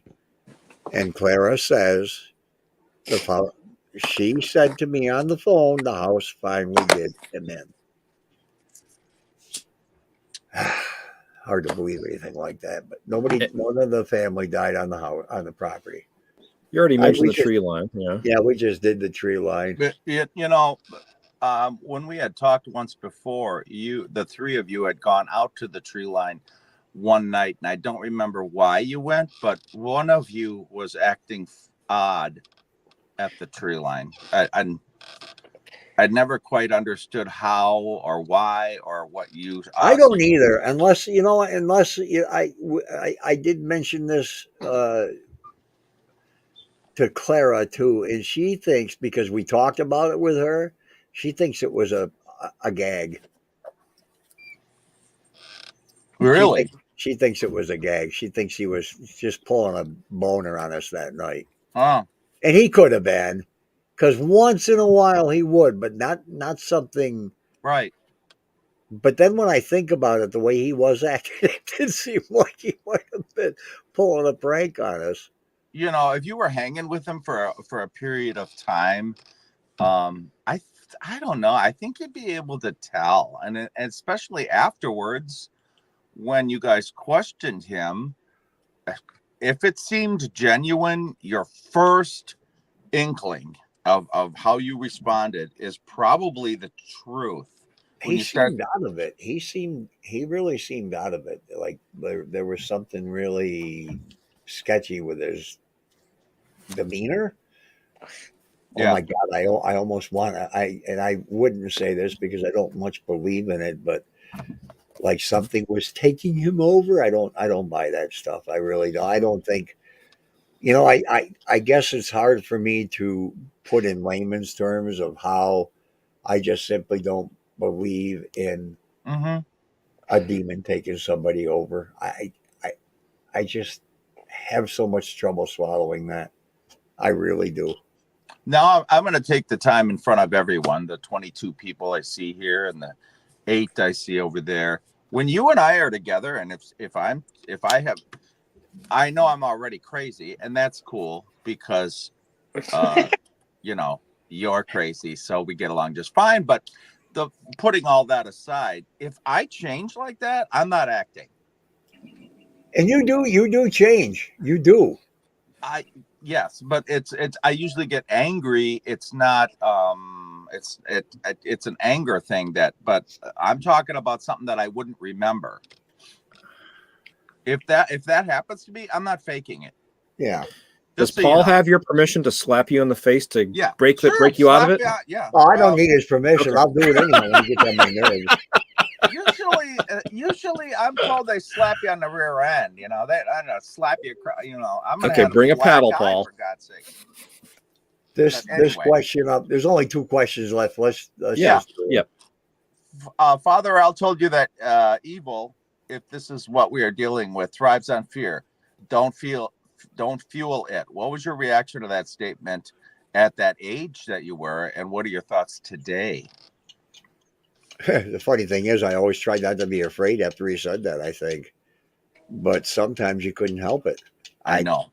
Afraid today of getting punched again, yeah. Of getting physically really hurt. could it be worse than that? Could it be at a time when I'm not expecting it and I go flying down the stairs and break my neck? That's the only thing I fear. Do I fear the spirits up there? No. Do I fear being alone there? No. I fear what might the outcome be if something were to happen. And I think I can honestly say whether it's a gift from God to help me out or a guardian angel or whatever you want to call it. But when there's something extremely bad afoot, I know it. I mean, if there's something there, I think I know that too when I'm at the house. Not anywhere else, but I think if there's something evil at the house, and I don't mean demonic because I don't buy it at all, and I don't think anything's demonic. Clara never ever thought anything was demonic at the house. There's something extremely bad there, though. Something extremely angry, something extremely deviant. I think it would do anything it could, but I don't think it does it to everybody. I honestly, and I hate to say this, and it's kind of remarkable I think this way, but I think the thing hates me the most. It just doesn't want me at the house sometimes. Now, I don't know. Can a spirit be here and say, oh, screw it, I'm going to go to Bermuda for a couple of weeks and watch the hula dancers? I don't know what they do. I don't know. Nobody does. But is that thing always present at the house? Obviously not. Because there's only been 3 times I've been confronted with it, and all 3 times have been extremely aggressive. I mean, I could be like everybody else, and every time I go to the house and say, oh my God, I just heard somebody tell me, get the hell out of here, I'm going to cut your throat. I mean, I hear all these things from people, but I've only had 3 major, honest to goodness, extremely bad experiences up there, and a couple hundred cool ones. I call them cool. The stair steps that we heard when we were sleeping, that shit's cool. I like that stuff. I like that stuff a lot. I would love to hear that all the time. The furniture dragging in the master bedroom, when I was with Clara in the living room, everybody else in the living room, that stuff's cool. That's not scary. That's kind of scary a little bit, like, whoa, what the heck's doing it? But to be fearful of it, no. But to have something with so much power knock you off your feet when it's not even there is beyond scary. It's not just beyond frightful. I mean, you don't want that to ever happen again. Right, you're not in control. Exactly, and you know that's the thing. The 2 phobias in my life that everybody knows about. You guys should know about them. I'm not sure if Jonathan does. You do. Tina does. The one phobia that control I have to have. I have to have control all the time. Not over people, not over any, but over situations personally belonging to me. I've got to be in control of them. The last one. Do you think the house had any long-term effects on any of the family? Absolutely. Mary. She still is very scared of that house today, and she lives a couple thousand miles away. Mm-hmm. She would never go there again if she came back. Clara, no long-term effects, I wouldn't say, but I think she might have memories that she wish she hadn't. Pain. Not even bad memories, just she knows what the house did to her family, or the painful energy did to her family. I'm going to get up here the chat thing. God, I can't. If you knew my dad growing up, I had a stomach of steel almost because when my dad cooked, he cleaned out the fridge. And half the time, it's a guessing game. What's on the chili or soup? I call it meat cake, Mike, when I find something weird in the refrigerator. I call it meat cake. There really wasn't a lot of talking. There was a lot of LOLs and stuff. I'm a swinger. Charlie Halliday jumped in the chat. Where's that? Towards the bottom. 1, 2, 3, 4, 5 from the bottom. Oh, hi, Charlie. The goosies, yeah, yeah, that's what it is. I do get not as much as I used to when I was younger. Does that stuff leave your the makeup of your system? Does it is it like senility, or you start getting senile, therefore you lose the goosies? God, I'm gonna be 72 in less than a month. My mind is 15. My body's 108. Yeah. Join the club.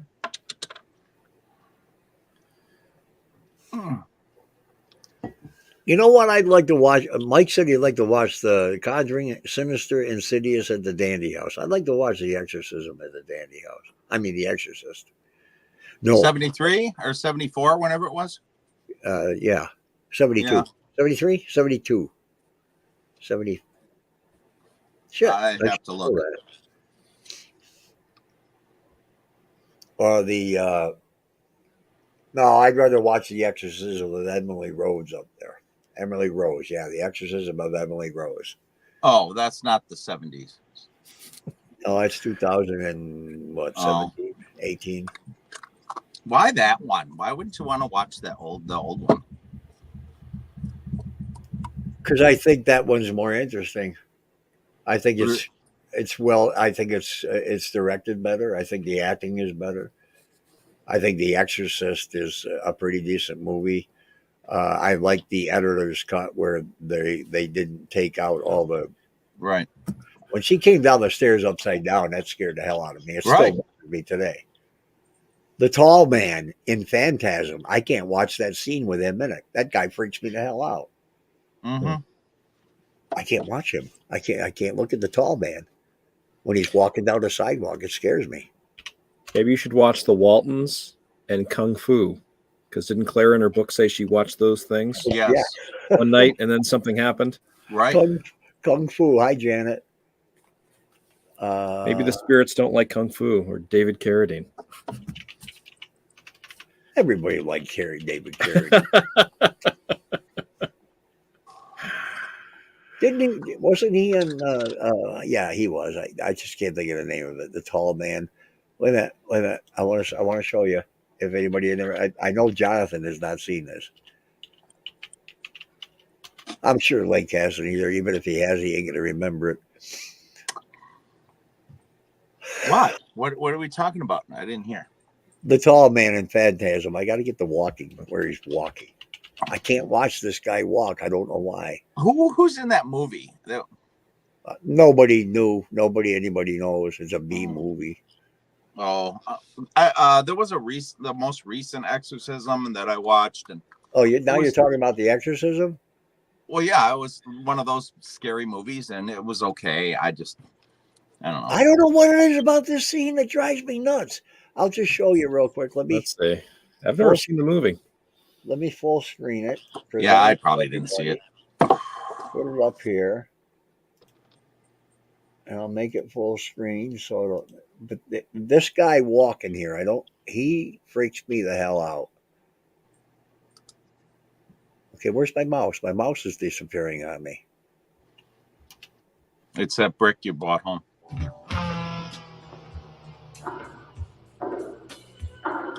I can't watch it.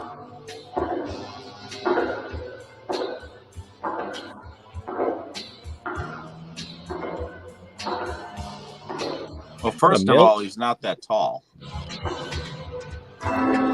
Wearing lifts.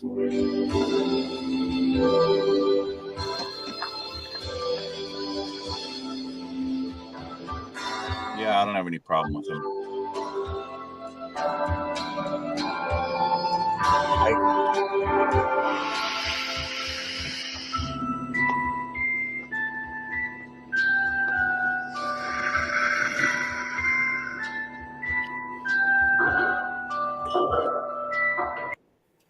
I can't watch that guy. Weird. I don't know what's going on, guys. I can't get my mouse. There we go. Okay, I got it. I couldn't get my mouse to go over to my other screen. I have the video of the Spirit Walk, if anybody wants to see that and see Paul back 20 years ago. see me. Oh, the spirit. You got that? Yeah. You think you can find me in the video? Oh well, yeah, absolutely. I think you pointed yourself out, so you already gave it away. We just look for the guy with the hair. Yeah, I did have hair.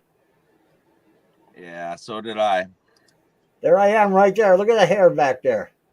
Pause it, Jonathan. Okay, See that right there. The tall guy with the long hair? Yeah, I can see. Can't you zoom in a little bit, No. For us old people? I see the side of your face. You were looking somewhere else. You're looking at the camera now. You're talking to Angel? I can't see. Right there. Can you see my mouse on the screen? Yeah. She's on the other side of me. I don't think that's Angel. Oh, okay. You were looking over there. I thought you were talking to somebody on that side. You'll see her clearly in a second. I think I'm telling them how I'm going to, there. She's right there next to me with her hair up. I was telling her how I was going to approach because I could see Flo and Joe in the backyard, and I figured how I had to walk in. But I don't see the big tall Indian guy. There was a guy dressed in Indian garb. Oh, look at how tall the vegetation was. Yeah. So this would be where on the property now, Paul? Not the driveway. Oh shit! Around Keep over so I can figure. Oh, they're walking around the pond. Okay. Yeah, I see the water to the left, right to the right. I think that's water. Yeah, it's water. But we want. There's oh my god. There's my buddies. I haven't talked to them in years. Do I come in again? I can't remember. Oh, I think you're in the back. Yeah, I am, but I just don't remember if I come back into Jesus. Well, I don't want to be rude, but it looks like everybody eats well. Jeepers. You don't want to be. And he said Tina was there too, right? Yeah. I could see her somewhere. And there's Link in the red dress, right? Yeah, that's Link. Yeah, that was Link. No, that's Paul's buddy. And he's trying out for the part where he has to run around the pond at night. Yeah, to scare Link. Yes. There was 80 people up there. Jeez. That's a load of cash. Yeah, I'm sure he gave them 500. Yeah, you figure $20 a person. Wow. $1,600. Who are all these you right ladies there? From 1780? You got to make a move. I hope not, because I'm walking right. Is that? Yeah, it was. Yeah, there's Angel right there. Yeah. Holy shit! I was big. I was more muscular then. Now, what was this structure on the left? Was that the porch? That was a back porch, and oh my god, what a disgusting, nasty looking thing! I can show you a video of it being ripped down by a truck. Yeah. That was put up after the Dandies were there, and probably there's Tina right there in black. Oh, there. Yep. Okay. Oh, she's down at the bottom of the screen. Yeah, I don't know where you ran off to. Maybe you fell in the lake. No, I already walked by, Link. Where you been? Oh. Well, I'm watching that horse trying to carry that very heavy person. Look how overgrown that is around the pond. Terrible. Neglect. That's what it's called. And it's called very old people that can't see anything. Yeah. Well, hey. Yeah, what you need to ask the Reese's is who put that extension, that horrible extension on the side of the house. Why are we doing a Oh, there he is. There he is. Yeah. The man who lied. I don't want to see him. So did you see yourself, Tina? Yeah, I see myself. That was a long time ago. Yeah. What year was that? 1888, from the way the ladies were dressed. I don't know. I have no idea. 1910? Well, I mean, 2010. 1910. Tina looked like a teenage. I mean, not Tina. Angel looked like a teenager. She was only 16, I think, 17. And she's like, "What am I doing this for? This is life. What the heck, you know? I don't want to be here. You guys are dragging her into that or whatever, you know." I just gets a car and she's hanging around dead people and oh, geez. Or the House of Wax, Mike said. Yeah.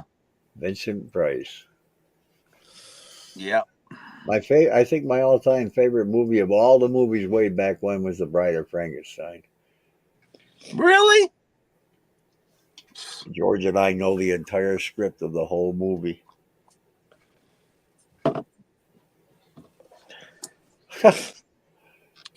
Well, thank you, Mike. I don't do too bad for 1888. Yeah. His mustache. Well, actually, his name wasn't Paul back then either. His name was Fred. Yeah. My name was Fred Dandy. That was my name. They introduced me to Flo and Joe one time as Fred Dandy. They saw me outside. Oh, that's Fred Dandy. He's just going to walk around. Oh, okay. Well, they probably couldn't see you. Yeah, because Tina and Nick and Angel, they went inside with Flo and Joe and sat at the table, and I was outside all by myself because of what Radbacher did. Right. The lies. He probably didn't have the guts to go face to face with you, toe to toe. No, he didn't. Believe me, he didn't have the guts to go face to face. He was a weasel. That's He terrible. was a weasel. God, I hate to speak bad of the dead, but that's all right. I spoke bad of him when he was alive. Let him come back and haunt me. I don't know. The truth prevails, and I don't think the truth. See, that's me. That's me. That's what I say. You know, speak the truth or don't speak at all. Yeah. Right. He has some explaining to do. Okay, so think about it. Would you rather have somebody tell you the truth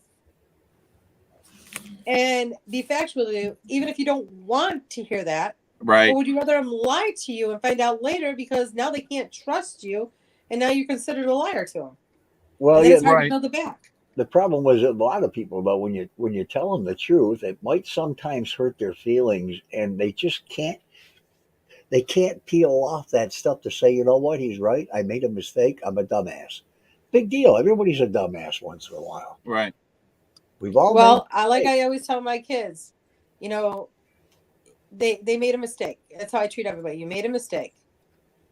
The thing is, a mistake is only a mistake if you continue to let it happen. Then it becomes a problem.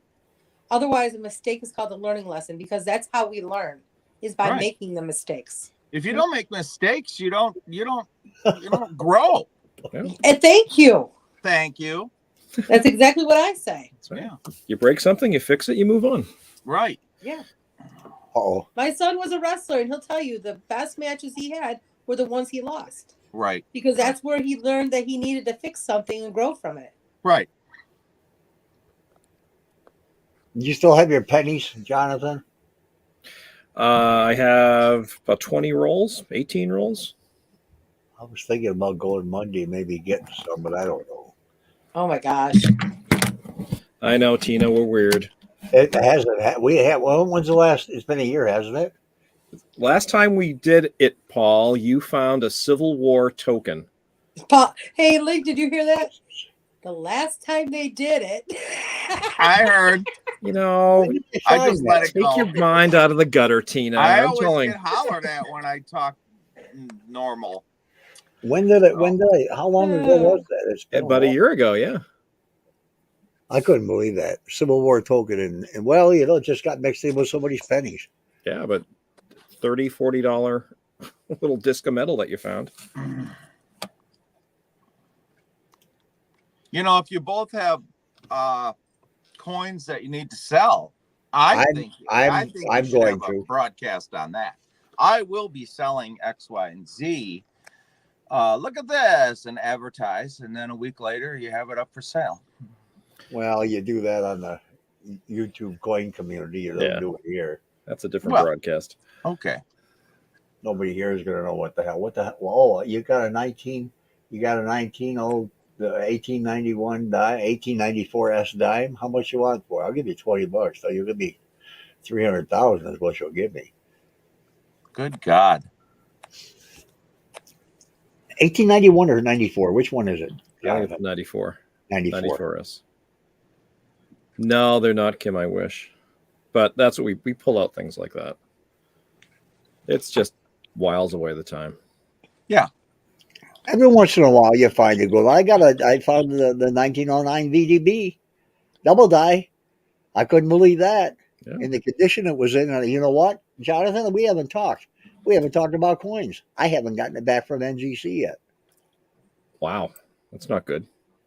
And I haven't even called NGC because that was a long time ago. Holy shit. That was a year. Well, maybe at less than that, because you found it, then you waited before you sent it in. I waited. Yeah, I waited. Are you saying somebody else has got a coin of yours that's you? I sent it in to be graded, and it never came back. And I got to find out. It's still insured. All I have to do is I haven't even called them in months. I told, where's the goddamn? Unbelievable. Where's the other book? You got a couple of hundreds that you could, borrow out, and then me not give them back. I'll grade them for you. What does borrow out mean? Oh, I'm gonna grade them for you, and at the fish fry place this June. Yeah, I'm gonna grade your like 5 $100 bills. You send them, and I'll grade them, and we'll see if you ever get it back. Yeah. I pulled a signature thing on Tina's mom. I have a bunch of fake $100 bills. Oh, Jesus. Crinkled one up and threw it on the kitchen floor. Oh, jeez. That's mean.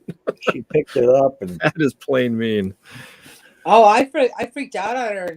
What was it? Last week, we were in the parking lot at a grocery store, and she found, I think it was a quarter or a nickel on the ground. She went and picked it up. I said, "Don't you ever touch something like that again." She goes, "Why?" I said, "Because people are putting fentanyl on them things and dropping them just for people like you to pick them up." I'll leave it alone. Don't touch the money. I'll never forget the time she spent 3 minutes or so digging up a dime out of the ice by what do you call Old Navy. If you need a dime that bad, I'll give you one. I'll give her $1 so she doesn't break her finger. Wow. Well, those of us that need every dime we find, because inflation is as bad as it is. So, Jonathan, yes. I wouldn't know what to do in this room if I started doing it. That's a beautiful room you have there. Yeah. I started doing it. It looks familiar. Yeah, I wish he would fix the wall on the right side, because if he's going to do anything there in his room, he needs to fix that wall and paint over.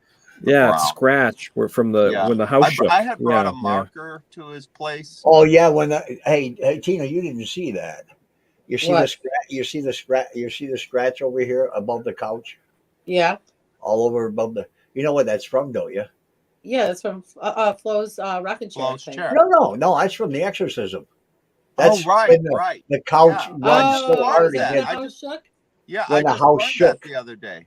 Yeah. When the house shook, the couch rubbed against the wall real bad. Yeah, I learned that on YouTube or something the other day. Yeah, I saw it. I didn't know what that was. I kept thinking, what the hell scratched that wall all up? You should put a poster above that with an arrow. The demons too help and scratch it. That's probably it. And I tried using a brown marker on it, and it just wouldn't go away. So, why do you use brown paint on it? It's stain. You need a stain type thing, and I had a marker. Well, that would probably take about a package of brown markers. Yeah, I know. Mike tried to pick up a quarter. It was glued to the sidewalk. Oh my God! Somebody just wanted to see him bend over. Then Oh, there you go. There's an old trick. So is the painting still happening or no? The painting of the wall? It sounds yes. On maybe the 19th. You know what? But aren't you not getting a free day? I mean, a recompense day? Yes, I think it's the 19th. Oh, okay. Gosh, you know, I don't Don't be even doing wanna, this thing. No, don't start. I don't want to hear the word think. well, I don't want to put, All right. Are you painting? Yes or no? yeah. Okay. I would only paint if I got a free day. I would not paint if I had to pay to be there. I don't want to put numbers on days Yeah. anymore That's a because challenge. one All right. time it was my fault. I came early. For some reason, I had a senior moment. I was there early. Well, you know, when you hit 80, Link, Well, you know, who can blame you? Yeah. But yeah, I when I get like a week away, then I will start crossing my fingers and toes that it's all Well, if squared you away. come on the 19th of June, I just might be able to stop up for a little bit because guess what? The 19th of June, I have off because it's Juneteenth. So there you Is are. that what that is? Jonathan, those I found. He doesn't those. know what Juneteenth is. Did you hear that, Jonathan? Yeah, I we have to put flags up at work in June. Do you know What? what Juneteenth is? It's the Yeah. 15th Amendment was passed. Abolition of slavery, legally. Yeah. That's why Juneteenth was established. Oh, and you have that off. Okay. Yeah, Well, it's become a holiday. So I cannot guarantee that it'll be that day. So I'm guessing the answer is yes at this juncture. at this juncture. But I don't know how else to word it. I know. Okay. And you're having a fish fry still, right? Or is that just a myth? Well, I was told about some store that sells it. Because I thought you had wieners on your mind, and Oh, Jesus, Maria, Joseph. One day fish, the next day wieners. Right. It was supposed to be Cut. a Friday. Cut. It was supposed to be a Friday fish fry, and then somebody told me about a decent store. I think it was Tops. I think. Yeah, that was me. Okay. Yes, you're the so lucky Tina one. had the wiener idea. What are you No. guys? No, I had the fish idea. Oh my God. What are you talking about? Paul probably had the Wieners. wiener idea. We're talking about fish wieners, okay? You know, What are you talking about? Fish fries for what? a For the Friday get together. night. I said it would be nice to have a fish fry, but instead, because going to some stupid restaurant with that they don't even have anymore, like they used to. Hey, Crystal. Hi, Crystal. What? You know, What you going? You going to a fish fry on Friday at the house? I'm gonna go pick up the food and bring it to the house. But A the thing fish is fry. on Saturday. The thing is on Saturday. Yeah, that's He's talking about he's that's- going to have a fish fry on Friday.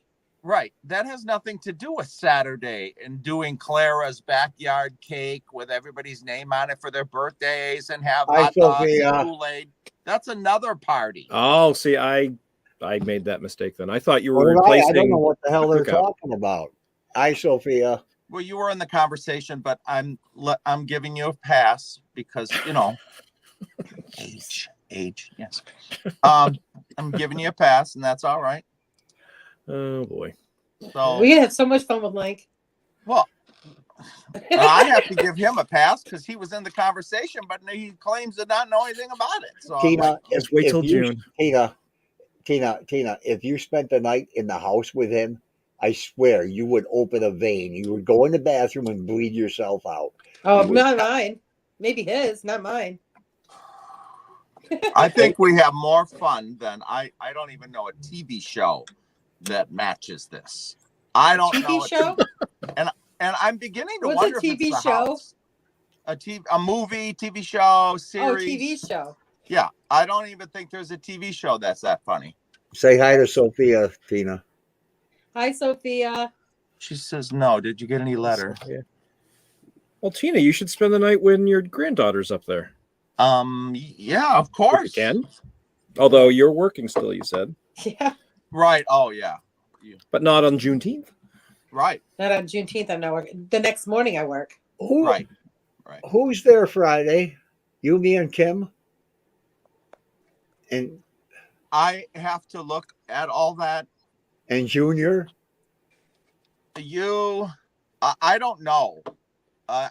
it's Kim, because we're there on Thursday. Yeah, we did the switch thing. Probably Nancy, and then you, me, and the two kids. There could be more. I don't know if you've invited anybody. We don't really I talk won't a lot. invite anybody. We're supposed to be investigating, not having parties every day. Well, Yeah. you're just gonna have to, you're just gonna have to get past that and realize that what we're doing is in the best interest. Well, then why don't you on your next visit come out and forget about the house and we'll just go to different restaurants and eat all week. This is it's a moot issue. It's not. He can't answer it, see, because his whole investigation time being here with all these cameras being set up is going to be watching people eating dinner. He's still got to eat dinner.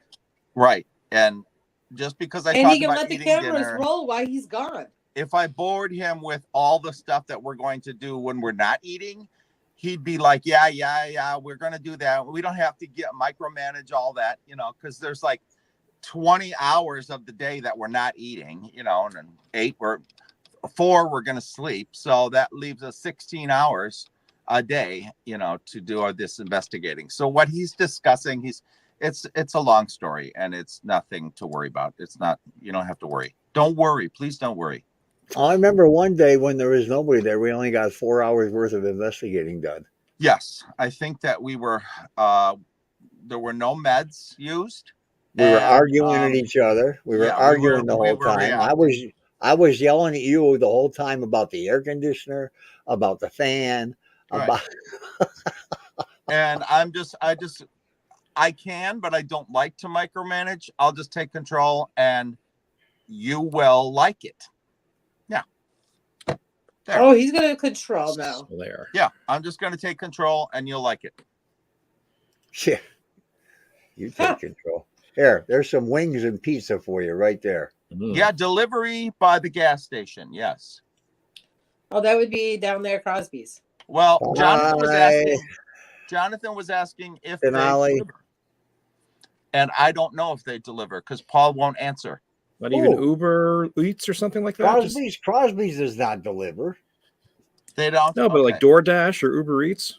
Do they have that in your state? I don't know. Yeah. Yeah, but I don't know if they'll go up to the Hensdale house. I don't know if they'd be able to find it.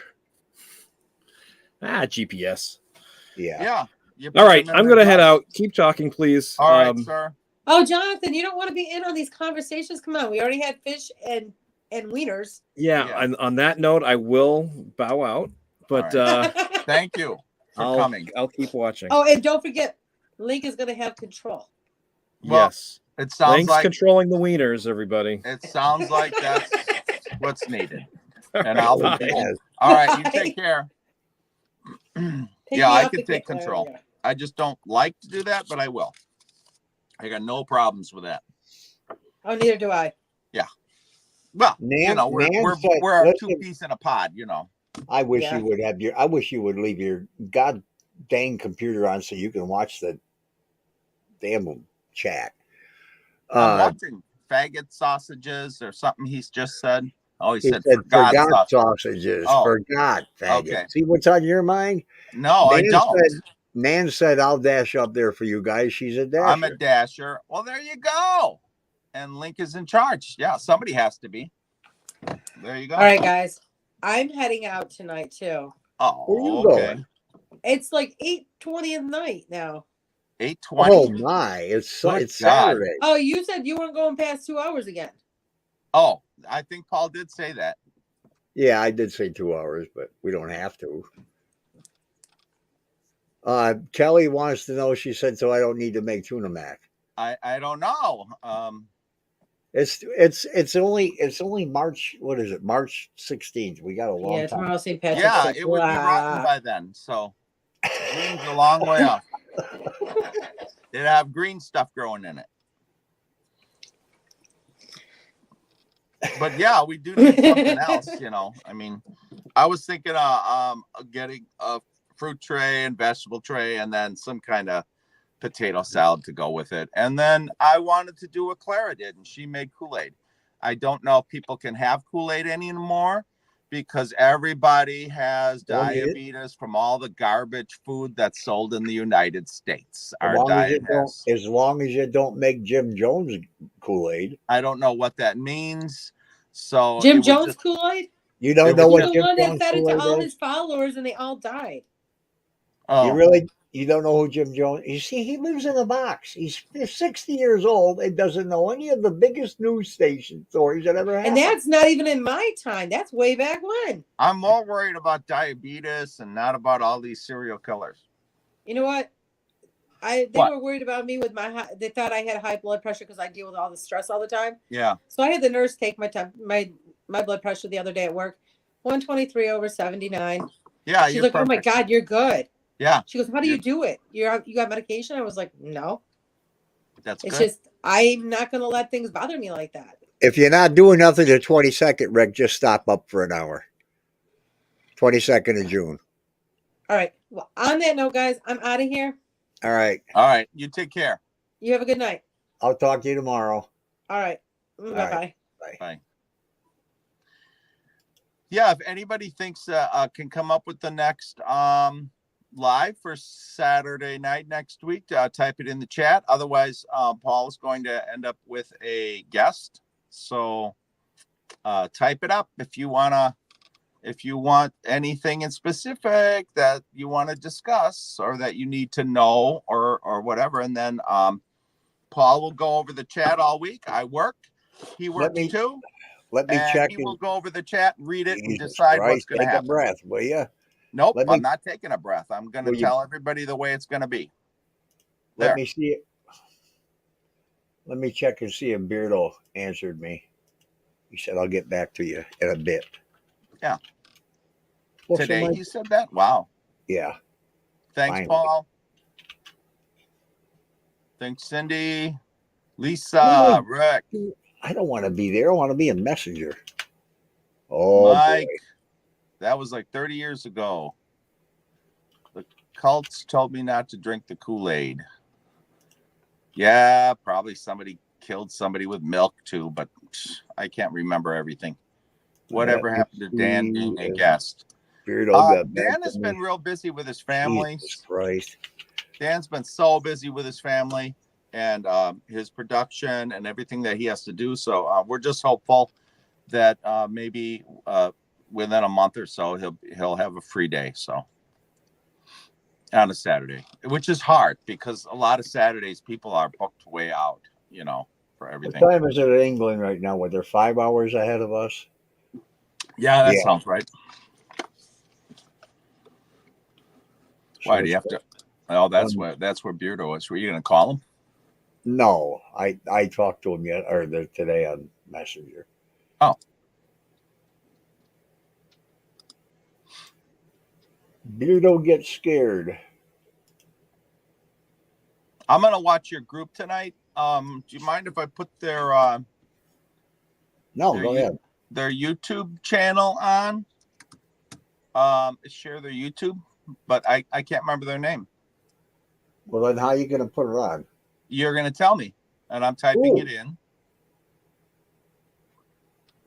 You're typing obstacles or something. Obsession. Outcast. OUTCASTS. See how easy that is after you say the word? Outcast. I didn't get their channel to come up. I just went and found the video they made. I don't see. It must be the Outcasts. No, I don't think. Well, it might be. Well, I didn't Outcast should have still came up. It shouldn't matter. I see a bunch of old 1969, 1954 movies. Oh, here it is. Gotcha. Oh, I found them too. Official. Wait a minute. That's not them. Is this them? Well, it says their name. That sure as hell isn't them.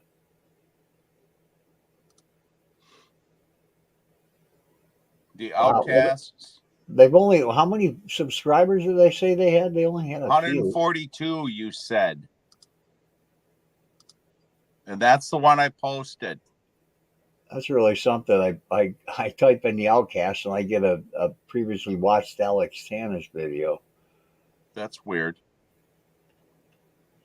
Yeah. So, what did you say? It's a 2 hour. Is there a 2 hour broadcast, or is it separate, or is it just a 1 hour? 2 hour broadcast of what? On the Dandy House? What? I don't know what you're really talking about. What? The program that you were fairly impressed with the Outcasts. Was it a 2-part, 1 part? It was a 1 part. 1 part? Okay, thank you. Yeah, I've got the video right here. How long is it? Hour and 14 minutes, I think, or something. Let me look again. I just put the link in, and the video is hour and 15 minutes. Because I don't really see it here. I just put the link in. Oh, well, I didn't get it on my computer. Oh, here it is. Thank you, Paul. Yeah, I'm going to watch them tonight because I didn't get to see it last night. They're an upcoming group that is said to be pretty good. I like them. I really do. I like them, and I don't like very many groups. Right. He made a very long response to me too. Very long. Here, I'll even put it up. What the heck? I just corrected a couple things because they do what they do, and then to a lot of people, I'll correct them on some of their mistakes, and they're extremely gracious and they're very nice about it. Other ones just delete my comment because they don't. I don't know. I never say anything wrong. Right. I said the Danes left in 5, not 4. Mary is still alive. After years of research, we found no solid evidence of any Native American clashes, massacres, or any Native American burial grounds in the area. Not on the property, just in the area. Right. He said, thanks for correcting the date. Yes, we figured she was still alive while talking about it. So that's why Mass says I don't think she's right. Also, for the part about the Native Americans, we took most of our information from Daniel's previous and recent interviews. Even though we have read a lot of the contradictory statements about that, Daniel seems to mention that theory still when interviewed. So we figured that if the owner is talking about it, we should mention it, which I agree. That's understandable. He said, now we spoke to the caretaker, which told us it wasn't true. And this is why we also say in the video that is not true at all. So all you got to do is research. Research is the key to anything, to understanding. Right. Absolutely. So, yeah, I can't wait to watch them. You said you were going to do some research. Yeah, I'm going to. What was it? There was one thing in particular. I didn't write it down, so now I forgot. I have to wait 30 years minimum to remember it. Anything over between now and 30 years ago, I forgot. I know my Wurlitzer works the same way. Yes, exactly. 30 years. Yeah, there's lots of things I can pick out, but everything from 30 years ago on, I remember it all. Like I can't remember where the hell. What was I talking about? What was I writing down? We were talking about the McMahons.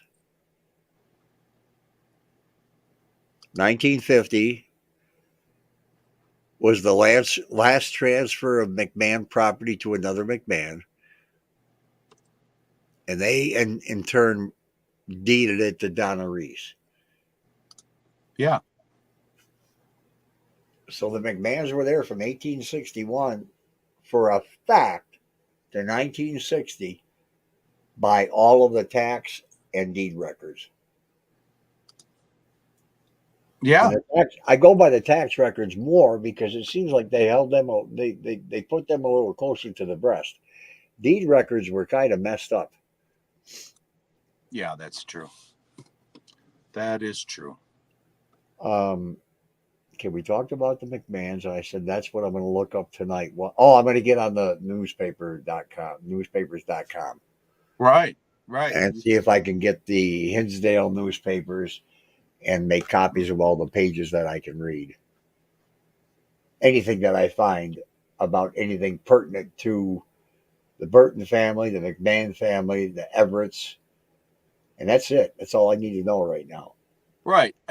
When you were talking about it, I was thinking, Go ahead. When you were talking about it, I thought to myself, this is where we need a top to bottom, the oldest year we can come up with to the most recent, and put it all in a row and make it so simple, uncomplicated.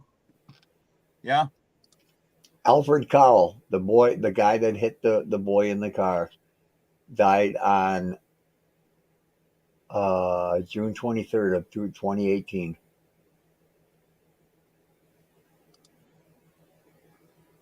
I typed his name in the Olean Times Herald and I got his obituary instead of the story. What year was that? That was 73. I know I'm not going to find it online, but I'm going to look. Doesn't hurt. Yeah, once in a while I do find things. I found a picture of our band from 1969 in the paper. Wow.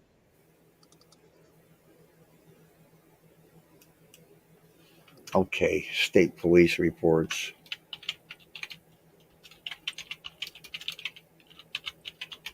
(1973) Hinsdale, and see what I get, if anything. Yeah, that'll be real useful. I'm thinking, but I wish I knew how to make a nice looking time chart. But I don't know how to make a nice looking one, but I know how to use Word, that's about it. Well, I can use a few things, but Word just comes to my mind and it's easiest to use, making a timeline. Each line is a thank you, Kelly. Each line is a year or whatever, and then whatever happened in sequence, in order. Just making it in calendar order. How the hell did I find it last time? I found the actual newspaper clipping. Here's one from 1937, but that's a little too soon.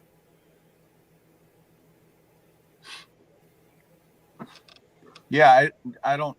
You do so much research. It's almost what? You make me look bad with how good you do research. Uh-oh. Nope, that's not it. Shit. Alfred J. Cowell, car accident, but no, he was age 77 when that happened. That ain't the right guy.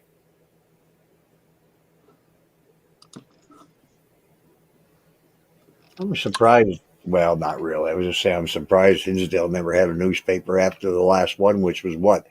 The last year was, Jesus, 1920? Wow. Maybe Olean's too close? Well, Hinsdale's too small. What are they going to put in the paper? Johnny went over to Billy's house to buy some cookies? Yeah. I don't know. If they're really interested in having a paper in that small area, they really got to invest in the people. And, Aunt Melly down the road's doing a rummage sale, and it's really got to be cheeky and small, and that's what they have going for them. Well, Hinsdale population in 2018 was only 2,000 people. Yeah. And it's spread out because of the lines of the village are they're quite a ways out. You got half the people living out where, like the dandies out in that area. Yeah. All the water tubes they got to put in, the roads that are needed, all of that civic stuff should, could be it's endless. It's a little bit tedious, but it's, it might work, but they are so close to Olean that maybe just doesn't cut it, But